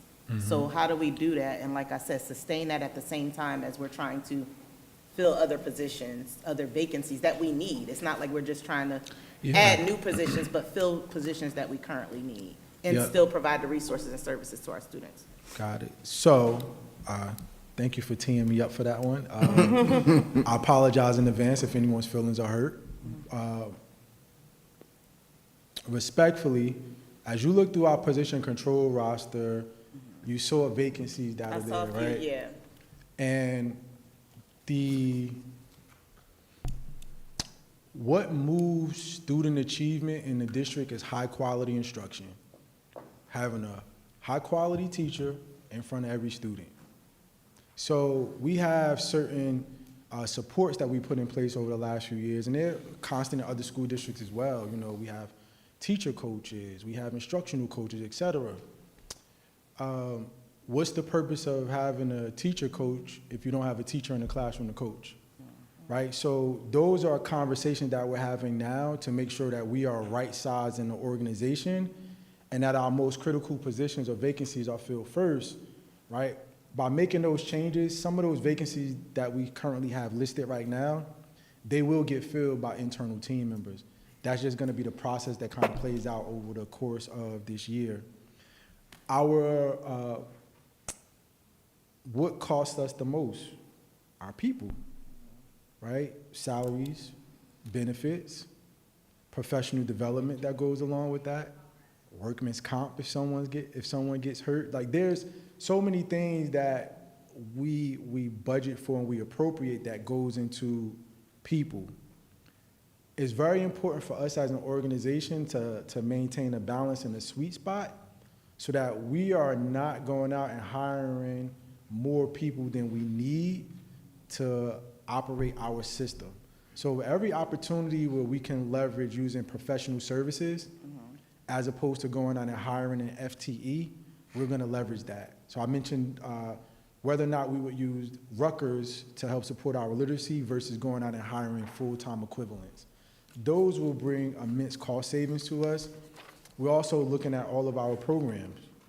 Our academic return on investment, that's extremely important for us. And our target is to have a 30% return on investment for every dollar that's spent. If we're unable to hit that mark, step one is to do a program redesign. We go through another cycle. Step two, we will cut the program and reallocate those funds to another program that is more cost effective for us. The last part, two pieces I want to add, is us having an entrepreneurial spirit. Like, I think that is extremely important for us as a school district. I've gotten beaten up about this over the last few years. I've heard from people, oh, as a superintendent, you just have, you think our school district is a business. It is. We're in the business of educating children, right? And just like every other organization, we have to have the proper revenue sources to make sure that the system can be sustained. We have great assets here in our district. Newly constructed schools, newly renovated spaces. We have the ability to further leverage those assets to generate revenue for our school district with rentals, and Mr. Cox and his team is working on that. And there's a little give or take because we also want to make sure that community organizations have access to use our facilities when they want to provide programming to our children. But there are also folks who are coming in from out of town who are saying, hey, that's a great auditorium over there. Yeah, we would like you to come over here and rent our auditorium so we can make a couple of $1,000s over the weekend to put back into our general operating budget. And the last thing, Madam President, is not sitting around waiting for the State Department of Education or the U.S. Department of Education, if it's still around, to fund us, right? We don't want to be sitting with our hands in our pockets waiting. The board has also already approved the onboarding and the award of a contract for a firm to provide us with support to go after grants. Like, that is huge for us. And I think we've done a really good job over the last few years. We brought in over $20 million in grant opportunities that we've also leveraged for some of the facility upgrades. We've received grants through the New Jersey BPU, through their clean energy program. As long as those opportunities are available, we will go after those grant opportunities. But now bringing that firm in, that gives us, I think, an extra leg up to hopefully be very targeted with the grant opportunities that will come available and be online over the course of the next few years.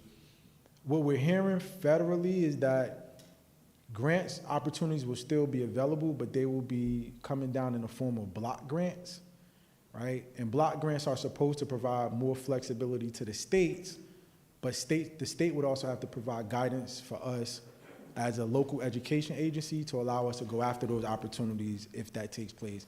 We haven't really received any information on that, so all I'm saying is we're preparing ourselves to go after the money wherever it is, right? And All right, I think that's it. Do we have any more questions outside of whatever questions we have for the position control roster? But do we have any other questions? No? So I just want to present maybe a point of clarification with the block grant. So some people may not understand what block grants are and why the Department of Education is so important, right? Can you explain the difference if they go from the current funding to a block grant fund and how that changes things for urban districts? yeah, so with that change of that structure, it is, if there are bad actors in the system, certain communities can be blocked out from block grant opportunities, if you will. And I think that's really important for us as a school district to be at the table. I think that's why the advocacy work is so important. Being at those conferences like the Advocacy Institute, when it's time for these conversations to take place, that is, NSBA is doing a great job of providing us information, but it will give us the guidance that we need so we can be proactive about such opportunities. But you also have to have, I think, the leadership at the state level to also make sure that your state is at the table and not necessarily on the menu. So we've had, a lot of conversations about what's happening on the federal level. All politics are local. Keep in mind that we are also moving forward in the state of New Jersey with a gubernatorial election that's coming up, right? So we don't know who the governor of New Jersey will be and whether or not that governor would be aligned with what we're seeing coming down to us from Washington, right? So there's a lot of unknowns and uncertainties, and we'll just continue to look for the information as it comes available. But for any grant opportunities that are available that we know of, we're going to aggressively pursue those opportunities. Just a clarifying point, if you could clarify for me, but you had mentioned that the options that you presented for the local tax levy, can you go back to that slide? Thank you so much. So would all three require voter approval if to go to the voters, or just None of them. No. over above the 2.5% tax cap? So none of these require voter approval because the base tax levy, we're only looking to go to 2%. Okay. But the funds above that, we're looking to grab some of the bank cap. Those are the taxes that were not collected in prior years. So that would not require a voter approval. But if we were saying, hey, we wanna increase the tax levy by 4%, that would require a vote from the voter, but we're not asking for that. So, and just another point. So what you're saying is that the tax collection was already there, right? So the, whatever money that was needed already to fund an increase, right, was already there. Yeah, it was Okay. there, but we haven't raised taxes on the school district side for the last 6 years. And because we didn't raise it, the state does a calculation that says, hey, based on your budget, this is what you've gained, because there's a difference between the local adequacy funding that we're supposed to provide, what the state gives us, and it runs a calculation that shows taxes that could have been collected but were not collected by the school district. And then you have a three-year window where you can look back and use those uncollected taxes with board approval. And over the last 3 years, and include what will be generated this year, it is close to $57 million in uncollected taxes from the Board of Education.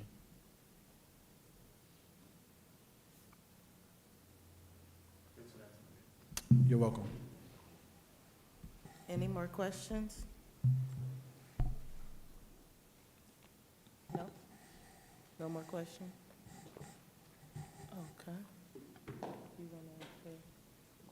Now, make a motion to amend the agenda to allow for public comment. Do we have a second? Second. It's been properly moved by Commissioner Andrews and seconded by Commissioner Smith and Gray, that the board now amend the agenda to move public comment to this time. You've heard the motion. Are you ready for the question? There being none, all in favor? Aye. All opposed have the same right. Motion carried.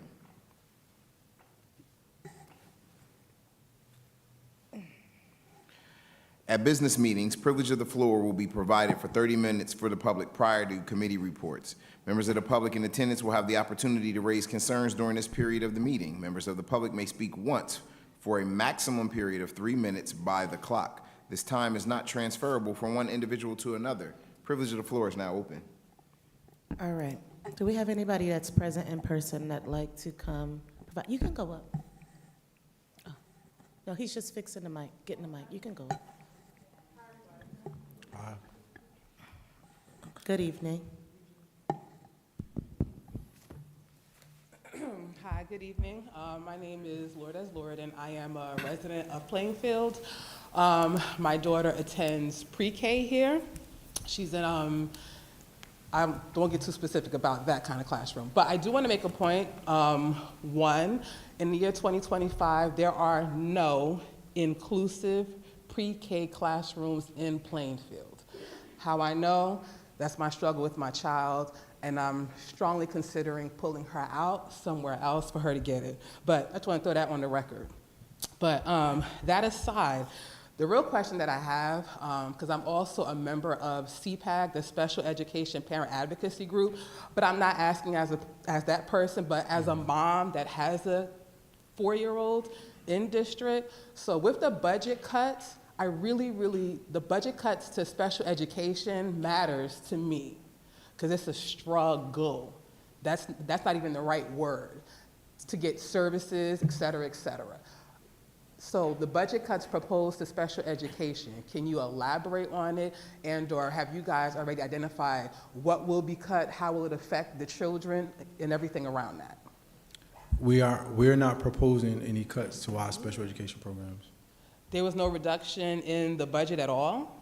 We're not reducing any of our costs. The only thing we're trying to do is keep students in for our out-of-district placements, but we are not proposing any cuts across our special education programming. So reducing those costs, that means instead of having a student go out of district and us pay maybe $150,000 for them into an out-of-district school, we're working to keep the student in district. Those are the only changes that we continue to push for, but no programmatic cuts. But wouldn't you have to expand more in what we offer here for to bring those kids in district? We would, depending on what the need is for the particular student. So every student's circumstances are different based on the IEP. We are opening specialized programs across some of our schools. I don't want to say the type because we want to get away from labeling. That's what I've been told to make sure we don't do. So we are expanding the programs, and if there are opportunities for us to bring students back, we will. But each one of those is a different case depending on the IEPs. Yeah, totally. So when I prefaced it, I started by saying how there are no inclusive preschool classrooms. That's wild. So even my daughter does not have the opportunity to participate with, Got it. And now, so I can explain to you why that's been the case. And your child is at what school? Washington. Washington, okay. So Washington has been one of the schools where we have our PSD classrooms. And in prior years, what I talked about was that we have providers in the community. Our share of the children that we've supported in pre-K programs in our in-district classrooms have only been students in the PSD program. We haven't had general classrooms to make that inclusion connection, because those students in prior years, they've all been out in the centers. So that is why the circumstance that you're talking about, and I'm not justifying it, I'm just telling you that that has been a structure that's been in place. But now that we've gone out and we've sought approval to have seats, and we've been granted that, it gives us the opportunity to work on that. We didn't have the opportunity in the past because we were never approved as a school district to actually operate general education pre-K programs. That's something that the centers in the community, they only had the approval to do that. If we want to open up a classroom today to service students in the general education preschool program, we have to submit an application to the Department of Education for them to grant that approval for us. We submitted an application for next school year to be able to support up to 300 students. They only gave us the approval for 155. This allows us to do what you're talking about now, is have that inclusion model in our pre-K program, that classroom that we run and operate as a district. okay.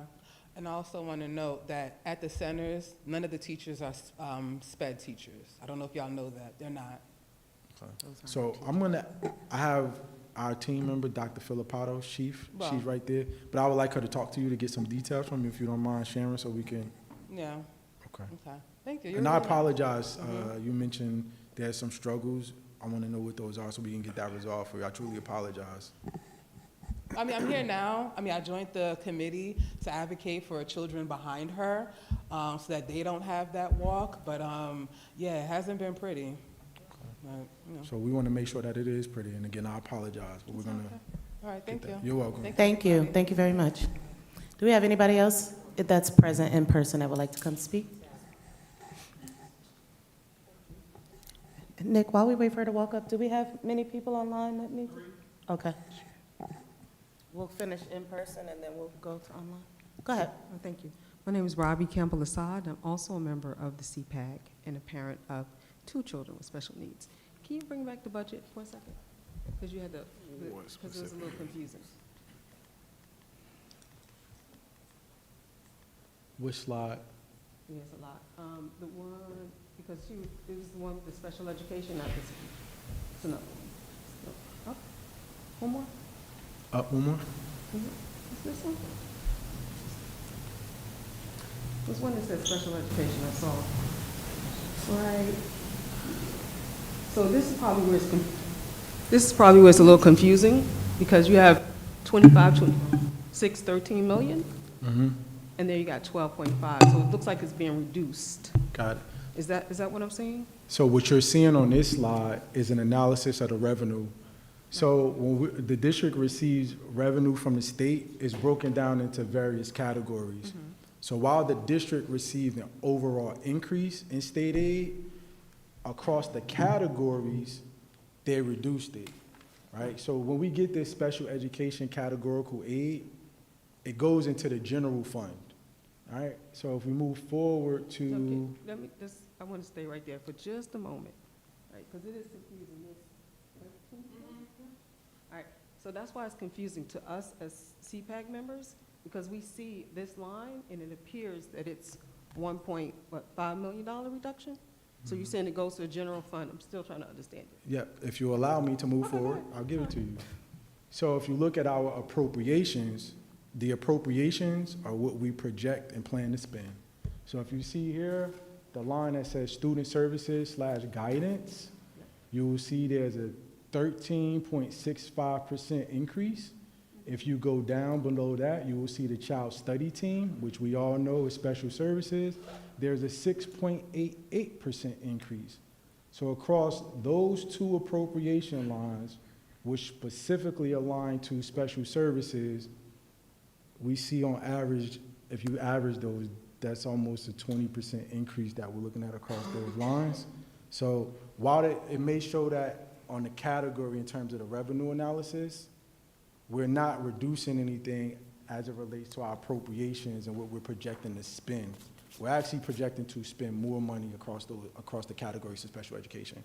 So I apologize if that was a confusing in any way. It is confusing. It's kind of convoluted because child study team could be increasing, I guess, personnel. And I guess our concern is more the services that students receive. For instance, speech or OT. Yeah, OT Are they being services, adequately, et cetera. are they adequately supported? And so in this program appropriation, it's not really clear to a member of, a parent with special needs. So I guess that's why it's confusing, because on one slide, it looks like a loss, and on this one, it looks like a gain. Understood. Okay. There was one more question. Oh, That was your 3 minutes, oh, you ma'am. only got one question? No, it's That was 3 your- minutes. That was your 3 minutes. Okay, thank you. I'd like to make a motion to extend our time. Second. It's been properly moved by Commissioner Smith and seconded by Commissioner Vice President Webb to extend the speaker's time. You've heard the motion. Are you ready for the question? Thank you. There being none, all in favor? Aye. All opposed have the same right. Go ahead. Go ahead, ma'am. Proceed. Thank you. So it was mentioned where you can get other sources of revenue, and I think you were talking about grants, which I think is great. Have you looked at endowments as well? Because they have a better spend return on investment versus grants that are sometimes time sensitive? So we actually have, and I think for us as a school district to properly manage that, we need to have the right structure set up, and that usually takes place in the form of a foundation.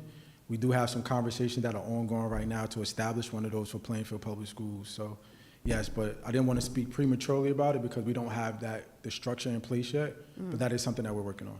Okay, that was my last question. Thank you. Thank you for that Thank you. advice. It's good. Do we have anybody else in person?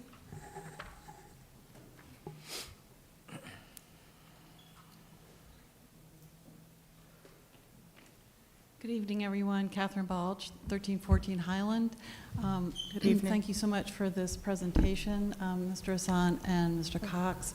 I wanted to address the comment that you made about the charter schools, that as we know, for every child that goes to a charter school, that amount of money is subtracted from the public school budget, and that one of the ways that we could maybe prevent that from happening, that parents choose that for their child, is to make our district the best possible place for children to be educated.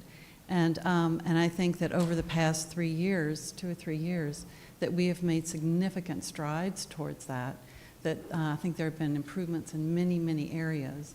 Now with the budget, with the money being reduced that we're getting from different sources, and you're trying to find places where we can make up for that, are really working, it looks like you're really working hard to do that. So thank you so much for all your work, and for the board too. Thank you. Thank you, Thank you, Catherine. Ms. Thank Balch. you. Do we have anybody else in the public? Before we move on to, okay, Nick, we can go online for the first person.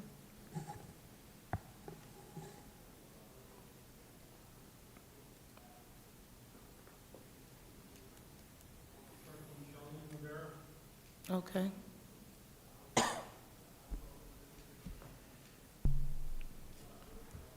Hi, can you hear me? Yes, we can hear you. Go ahead. Good evening. My name is Sherman Rivera. I'm one of 3 co-leaders for Plainfield CPAC, and I have 2 questions. You mentioned that the special education programs and services will not be reduced under the new budget, but it will expand. Is the district willing to provide details on how it plans to expand special education programs, classrooms, and services under the new proposed budget? That's my first question. And my second question goes to the revenue analysis slide. There's a section where it says medical reimbursement. Is that considered the reimbursement for Medicaid? Were those the only questions? Yes. Yes. So yes, that is considered the reimbursement for Medicaid that the district receives for services provided that are above and beyond normal services that will be provided for a student.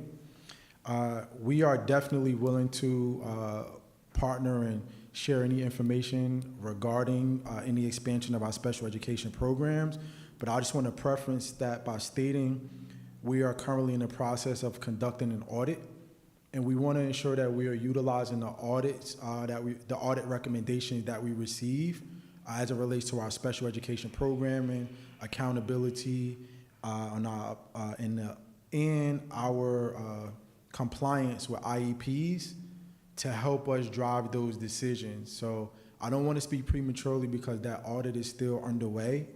I want to thank the members of CPAG for working with our team and partnering. I know that the relationship hasn't been the strongest, but we are committed to ensuring that we enhance that. And you'll be able to access this document that I'm holding up in front of me, which is called the Budget in Brief. And I would ask that you, when you access the document, that you refer to page 12 and 13, because it has a little more details and some highlights, particularly about student services, that I think you'll find helpful, particularly as we go into more detailed conversations with the CPAG meetings. There are some things that you all have asked for, and Mr. Gray has also advocated for, and we've made sure that we put allocations and appropriations in the budget to cover those things, and some of those things were specific to direct fiscal support for the CPAC group. So we have an appropriation of estimated $10,000 to help with programmatic supports and supplies for the upcoming fiscal year. I know that we've been able to provide some of those supports for you, but there's some things that you all want to do to expand your reach in the community, and we want to make sure that we partner to help support that. But in total, our investment in non-salary costs for our special education program are estimated at $27.2 million for the 25-26 fiscal year. And again, I'll ask Dr. Filipados, as we continue to go through the next round of conversations, because we'll be having committee discussions simultaneously, I would ask that you and your team take the charge and in parallel have some conversation with the CPAC group so that they are aware and well-versed of everything that we're rolling out as we get more info. Thank you so much. And I just, if I may, just clarification, because I did see here under medical reimbursement, as you mentioned, that is Medicaid. 24-25 budget, the district did receive $286,000, a little bit more than that. But for the upcoming school year, we will only receive $57,000. That's a huge cut, an 80%, a little bit more than 80% cut in the budget being received by Medicaid reimbursement. And you stated that there will be no reduction in services being provided? Yes, that's correct. So I think, as I explained earlier, so what you're looking at is the revenue analysis, right? And we have a general operating fund, right? All of the funds that we receive, unless it's what's considered a special revenue, all of our funds go into the general operating budget. Then we as an administration propose how to use those funds, right? So that means if we only receive $10 million in special education funding that went into the general fund, that doesn't mean that we can only spend $10 million on special education.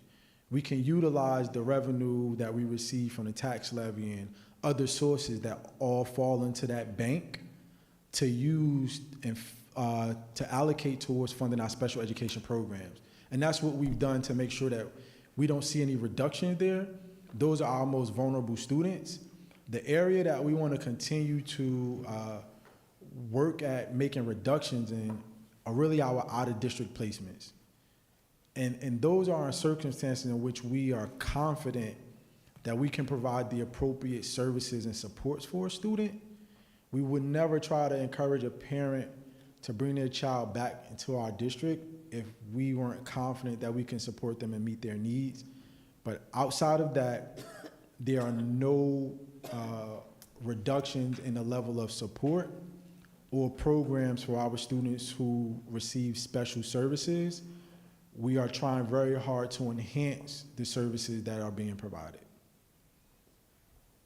Thank you. You're welcome. Next person, Nick. Justin who?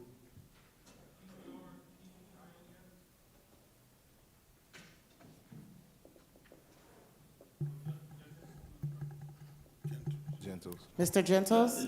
Yes. Okay. Justin Gentles, Plainfield, New Jersey. I guess my question, well, first, thank you for everyone who put the budget together and took the time to present it to us.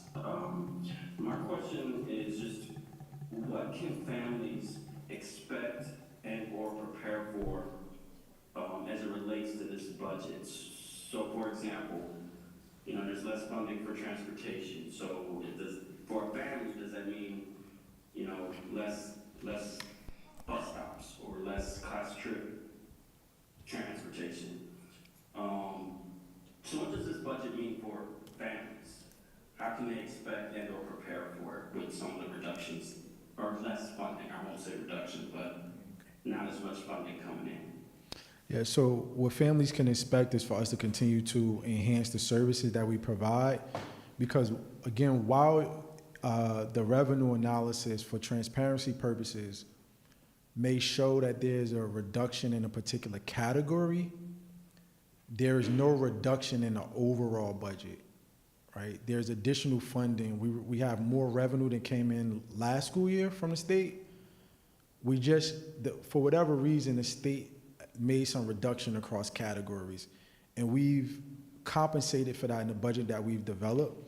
So as a parent, you will not see reduction in after-school programs. You will see more. You will see an investment for STEM programs estimated at $600,000. You will see professional development that's provided to educators to help them become more culturally responsive. You will see additional funding to the tune of $175,000 allocated towards programs that will help remove barriers and access for participation for our students. You will see enhanced extracurricular activities that will be brought online to support the growing needs of our students. You'll see a $1 million investment in literacy and reading supports. You'll see new curriculum materials estimated at $3.4 million.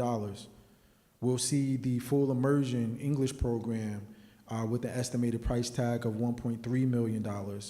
So I want to just say, rest assured, unless the state is calling us next month telling us they're going to take $25 million from us, we're in a very good position, a great position, I would say, to continue to provide the services we've provided in prior years, but now working on enhancing and fine-tuning those. And for any parents, go ahead, Mr. Gentles. Would you attribute that to being fiscally responsible in previous years? Yes, that's played a huge part in it. I would also add to that, when you bring a new initiative or program online, after it's been in place for a year, you have an opportunity to now go in and fine-tune it and work out the kinks. Sometimes you realize in the process you hired more people than you needed. Sometimes you realize that that program that you purchased might have cost $25,000. There's a company that provides the same service for $12,000, right? So we're constantly going through improvement cycles, finding ways to, I would say, reduce our expenses as an organization because we understand the situation that we're in. We are heavily dependent on state funding. And if at any point the state of New Jersey is not in a fiscally sound position, guess what? We won't be in a fiscally sound position. So we're all looking a few years ahead. And again, I want to thank our business administrator, Mr. Cox, and his team for keeping us in that position, allowing us to do the great things in the district. Thank you. You're welcome. Thank you, Mr. Gentles. Nick, do we have anybody else?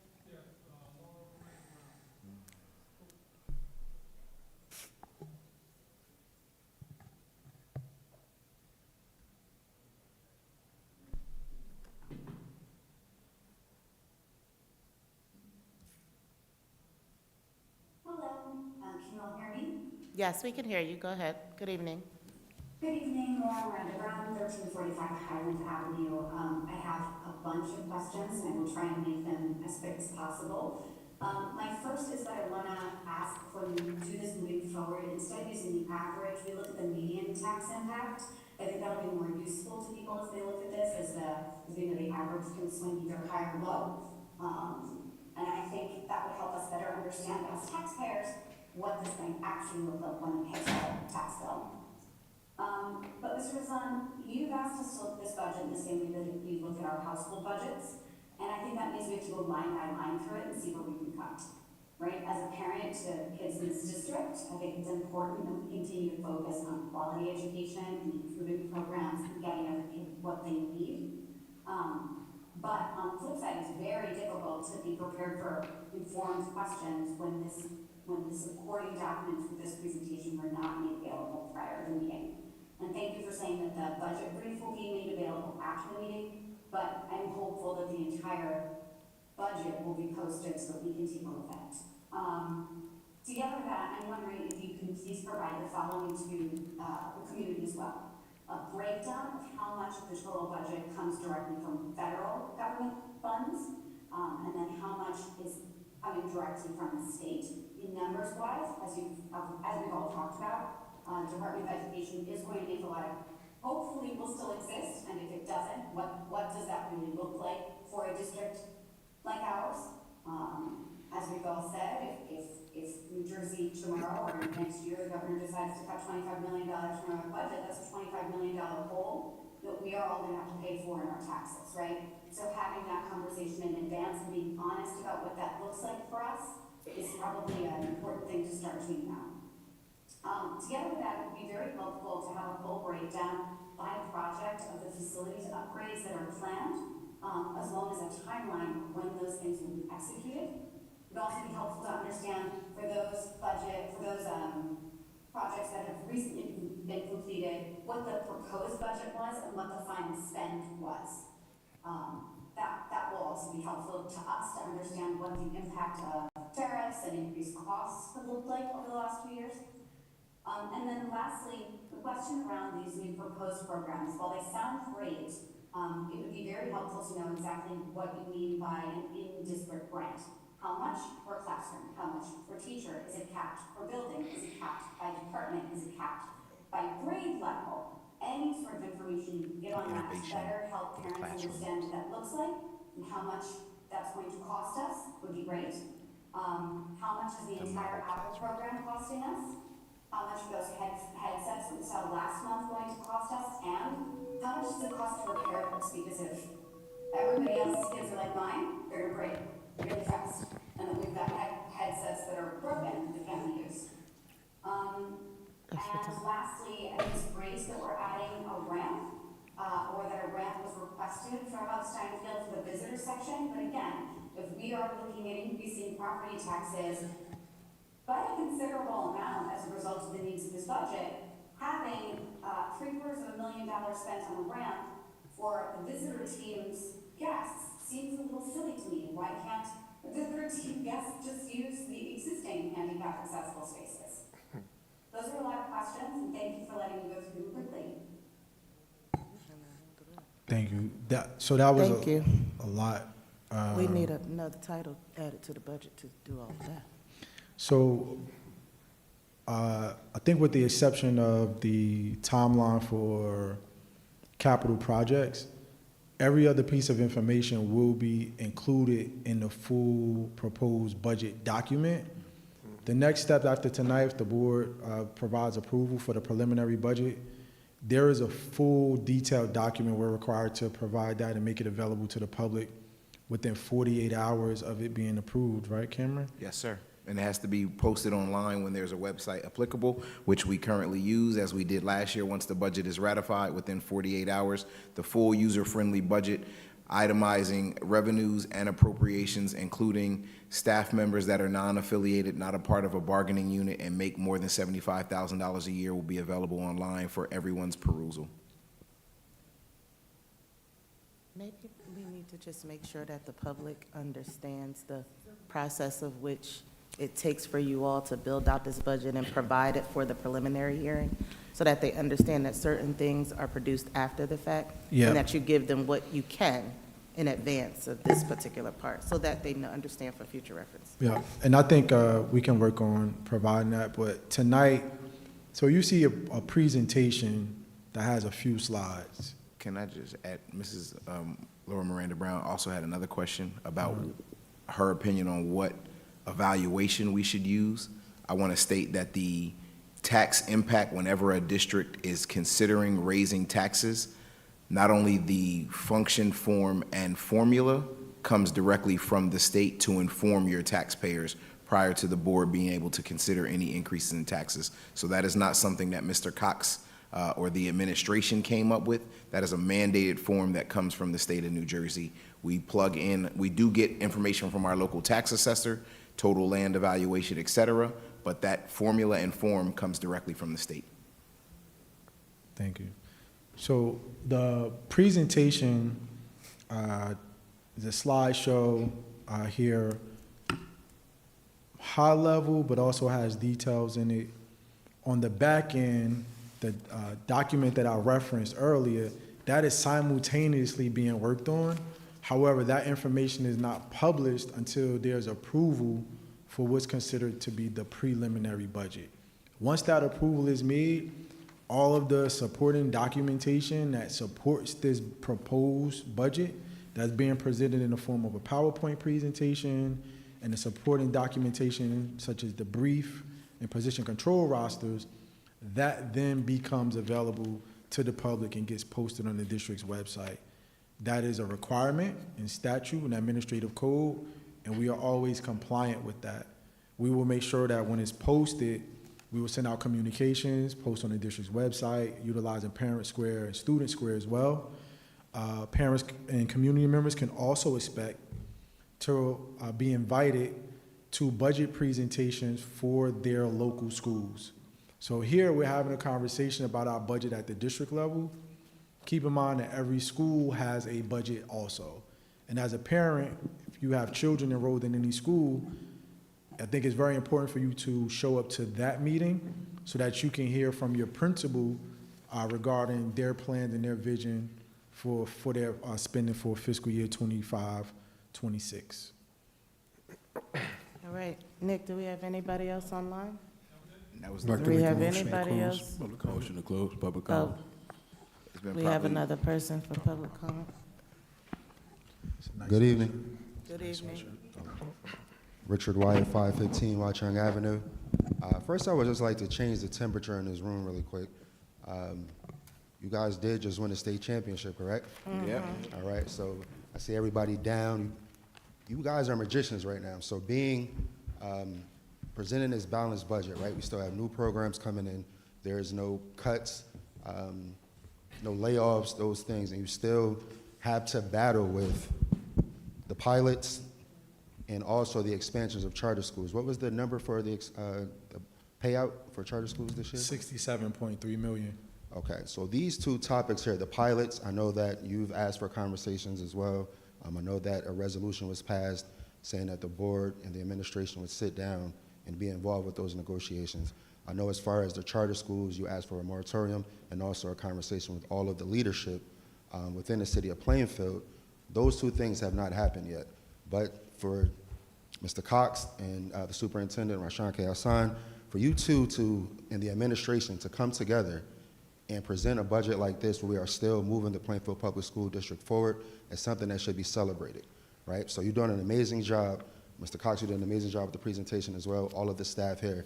So let's stop beating ourselves up. We have to start controlling the narrative here in the Plainfield Public School District. We are doing the work. You upgrading the facilities, that's retaining the children. You are making sure that you have the right people in the classroom. You're bringing in the right leadership. So just take a moment. Look, everybody's down in the room. It feels like we had a funeral at a repast or something like that. This is time to be celebrating the Plainfield Public School District and the job that you all are doing. The leadership here is phenomenal and amazing. Everybody works hard consistently over and over again, and you always continue to get over the hurdles and the obstacles. So just take a moment, smile, give yourself a round of applause, give yourself a hand for doing this here. For real, I'm serious about that. And that's the way that we have to continue to lead. But we do have to make sure that we have those conversations on the city side with all of the leadership, because what are we going to do soon? You said it was, what, 2 years from now, we won't have enough seats in the school district? Actually, we're there now. We're there now. Yeah. Okay. And, you know, to the point you just made, this is not an issue that's just unique to Plainfield. As an SDA district, we rely on the New Jersey School Development Authority to build new schools for us. They can only build new schools when they are approved for bonding through the legislature, right? As a school district, SDA status, we don't have the ability to go out and bond, right? That's a funding mechanism that's stripped away from us because of the law that's written for us as SDA district. So we have conversations and we're saying we need a new building. That's a price tag of at least $80 million to construct a new building from the ground up. Now questions start to roll in, well, how do you fund a project like that if the organization that's supposed to build schools isn't approved for funding? So it's really nuanced. So to your point, we have to have those conversations, because if we don't, we'll just be sitting around waiting and hoping that things happen for us. Okay. And I'm reclaiming my time too. That 3 minutes, don't put that on my time. only took 45 seconds. Okay, so I guess we just have to make sure that we keep applying the pressure and asking for those conversations and the advocacy, like you said, that's so needed right now. And but just again, to everybody in this room, everybody that's here, you all have been doing an amazing job. And I also would like to say before I leave, this is Women's History Month, so all the women in the room, thank you for your leadership, and you as well. Nice meeting you. Yeah, so that's it, but congratulations, man. This is a great day. Thank you. All right. Thank you, Mr. White. All right, is that it? Do you have anybody else? Okay. Motion to close public comment. Second. Been properly moved by Commissioner Andrews and seconded by Commissioner Vice President Webb to close public comment at this time. You've heard the motion. Are you ready for the question? There being none, all in favor? Aye. All opposed have the same right? Motion carried. All right, now I'll entertain a motion to go into executive session for the purpose of questions regarding the position control roster, which essentially is our list of all personnel. Second. Was that, So who's the moved. motion? Commissioner Andrews. Andrews. It was properly moved by Commissioner Andrews and seconded by Commissioner Hembry that the board now retire into executive session for the purpose of discussing personnel through the position control roster. You heard the motion. Are you ready for the question? There being none, all in favor? Aye. All opposed have the same right. Motion carried. The board anticipates being in executive session for 20 to 30 minutes.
Into public session. So moved. Second. It's been properly moved by Commissioner Andrews and seconded by Commissioner, Vice President Webb, that the board now resume this meeting in the public. You heard the motion. Are you ready for the question? There being none, all in favor? Aye. All opposed have the same right. Motion carried.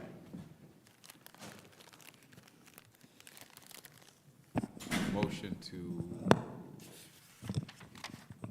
So what I would need from the board is consideration of the two scenarios so that I know how to proceed. That choice and subsequent resolution for which scenario to choose would have me then do a quick calculation to adjust and read another resolution on tonight's agenda relative to the withdrawal from capital and maintenance reserve. Get the scenarios on the screen? Nick, can you put the slide with the scenarios on the screen, please? Yeah, just for public.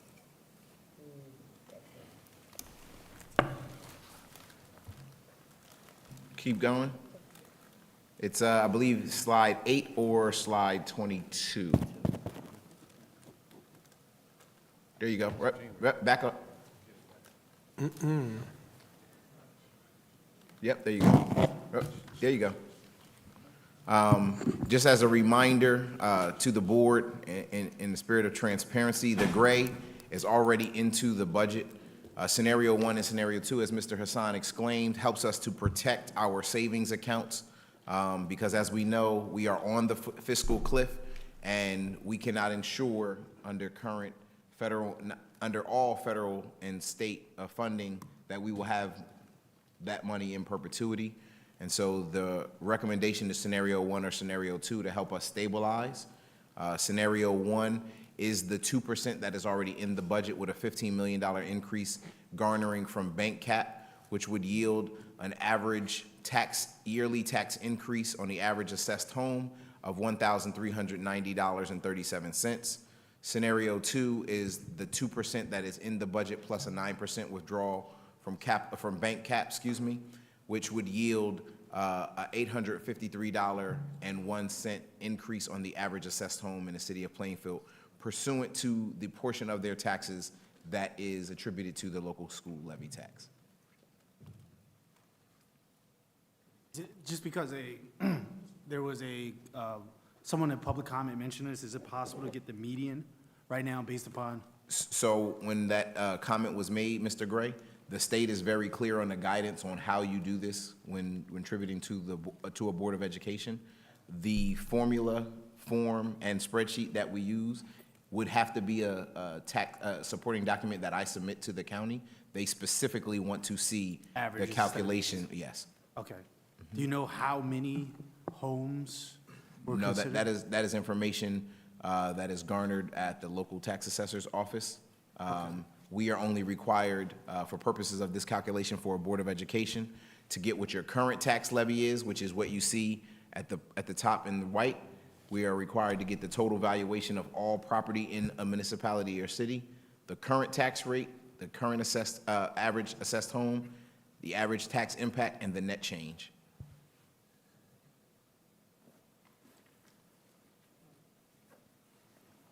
just again, having considered all the options out there, go ahead and break it open. I think Scenario 2 probably presents itself as the best. Doesn't strike at too much of a change for taxpayers. Again, nobody likes to pay taxes, but the reality is that if we don't make some appropriate corrections at our level, it could come back to bite us later on. So I'm in favor of Scenario 2.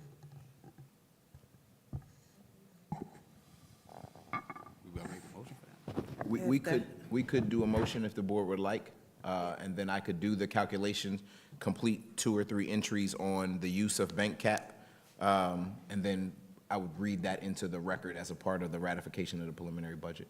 Is there a second to Mr. Andrews's? Second. Can I posit a question?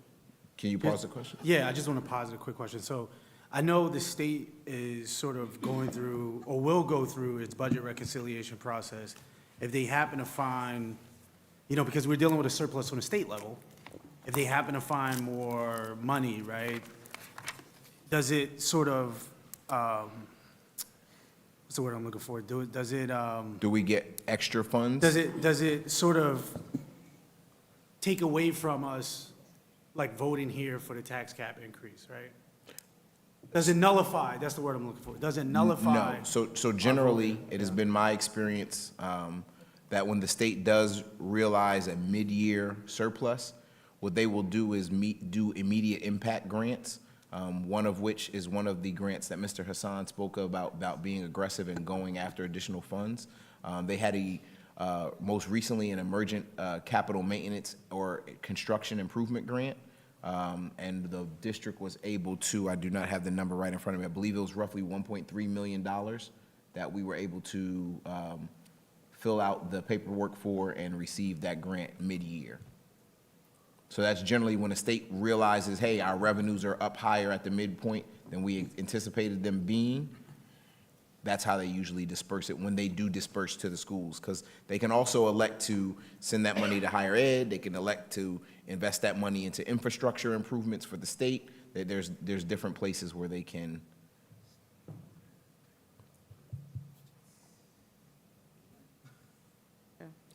So we're gonna put forward the motion for scenario 2, adopt scenario 2 for our budget. Okay. It's been properly moved by Commissioner Andrews. The board move forward in this budget with scenario 2. Is there a second? Second. All right. Thank you for that. It's been properly moved by Commissioner Andrews and seconded by Commissioner Hembry. I just want to be clear for transparency. I'd call the roll on this one. And I'll go in order. Commissioner Andrews? Yes. Commissioner Hembry? Yes. Commissioner Gray? No. Commissioner Dr. Harris? Commissioner Dr. Harris?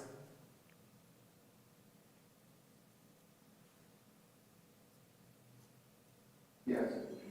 Is that yes response or yes and affirmative to scenario 2?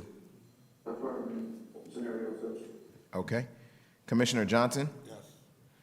Commissioner Smith? Yes. Commissioner Vice President Webb? Yes. Commissioner President Wyatt? Yes. All right, the yeses have it. There are 7 yeses, 1 no, and 1 absence.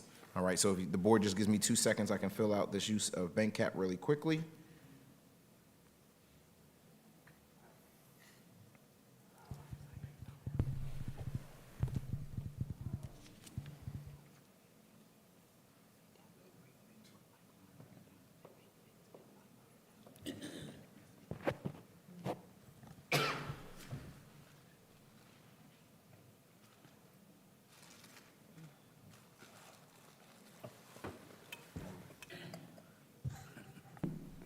So it's a whole separate place.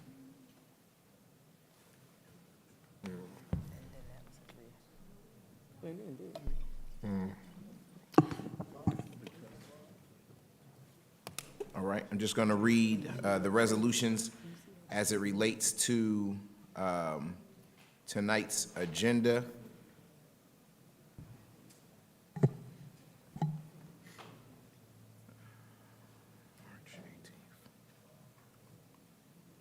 And so we already have the change will now yield for the tax levy increase. I'm sorry, I didn't do that calculation. 2 seconds.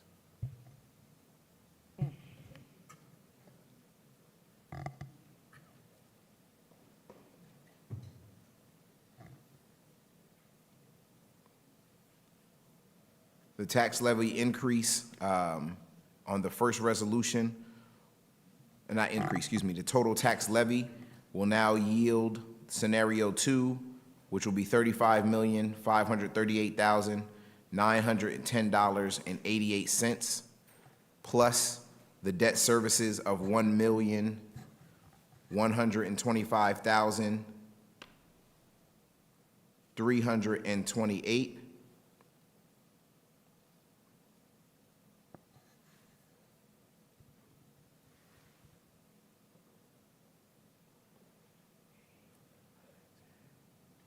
For a total tax levy of $36,664,238.08. and 80 cents, pardon me. Additionally, the travel reimbursement related expenses will not change, but I do have to read in the withdrawal from maintenance and capital reserve.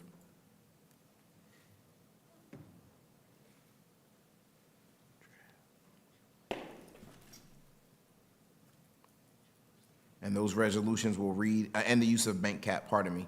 So the use of bank cap, the resolution will now read, this will be walk-on item, it'll be listed at number 3.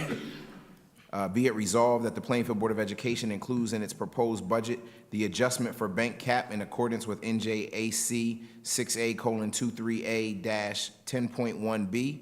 The district has fully exhausted all eligible statutory spending authority and must increase the base budget in the amount of $9 million for the purpose of meeting operating expenses. The district intends to complete said purposes by June 2026. And for maintenance and capital reserve, be it resolved that as per NJAC 6A:23A-14.2D, the general fund appropriations include a $1 million withdrawal from maintenance reserves and a $1,100,000 reserve withdrawal from capital reserves on required maintenance and capital projects for a school facility project as reported in the comprehensive maintenance and comprehensive long-range facility plan. All right, those are the applicable resolutions that I've read into the record. The withdrawal from maintenance and capital reserve will be item 4 on the agenda, walk-on item number 4, resolution number 4, excuse me. And now I'm just going to go back to the main agenda.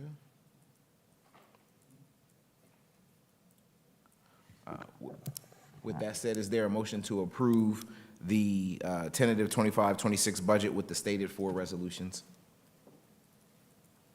I make a motion. So moved. Second. It's been properly moved by Commissioner Smith and seconded by Commissioner Andrews that the board now approve the tentative 25-26 budget with the stated motions accompanying the budget. You've heard the motion. Are you ready for the question? Yes, Ready we're for the ready question? for the question. Yes. Yes. Sorry.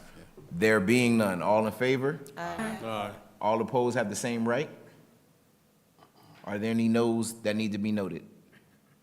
There being none, motion passed, the tentative budget has been approved, and authority to advertise to the county has been granted. Motion to adjourn. Second. It's been properly moved by Commissioner Andrews and seconded by Commissioner Smith to adjourn this meeting in the public. Heard the motion, are you ready for the question? There being none, all in favor? All opposed have the same right? Motion carried, meeting adjourned at 10:05 p.m. Out in the streets, they call us Cardinals. It wasn't. We ain't started till 8 o'clock.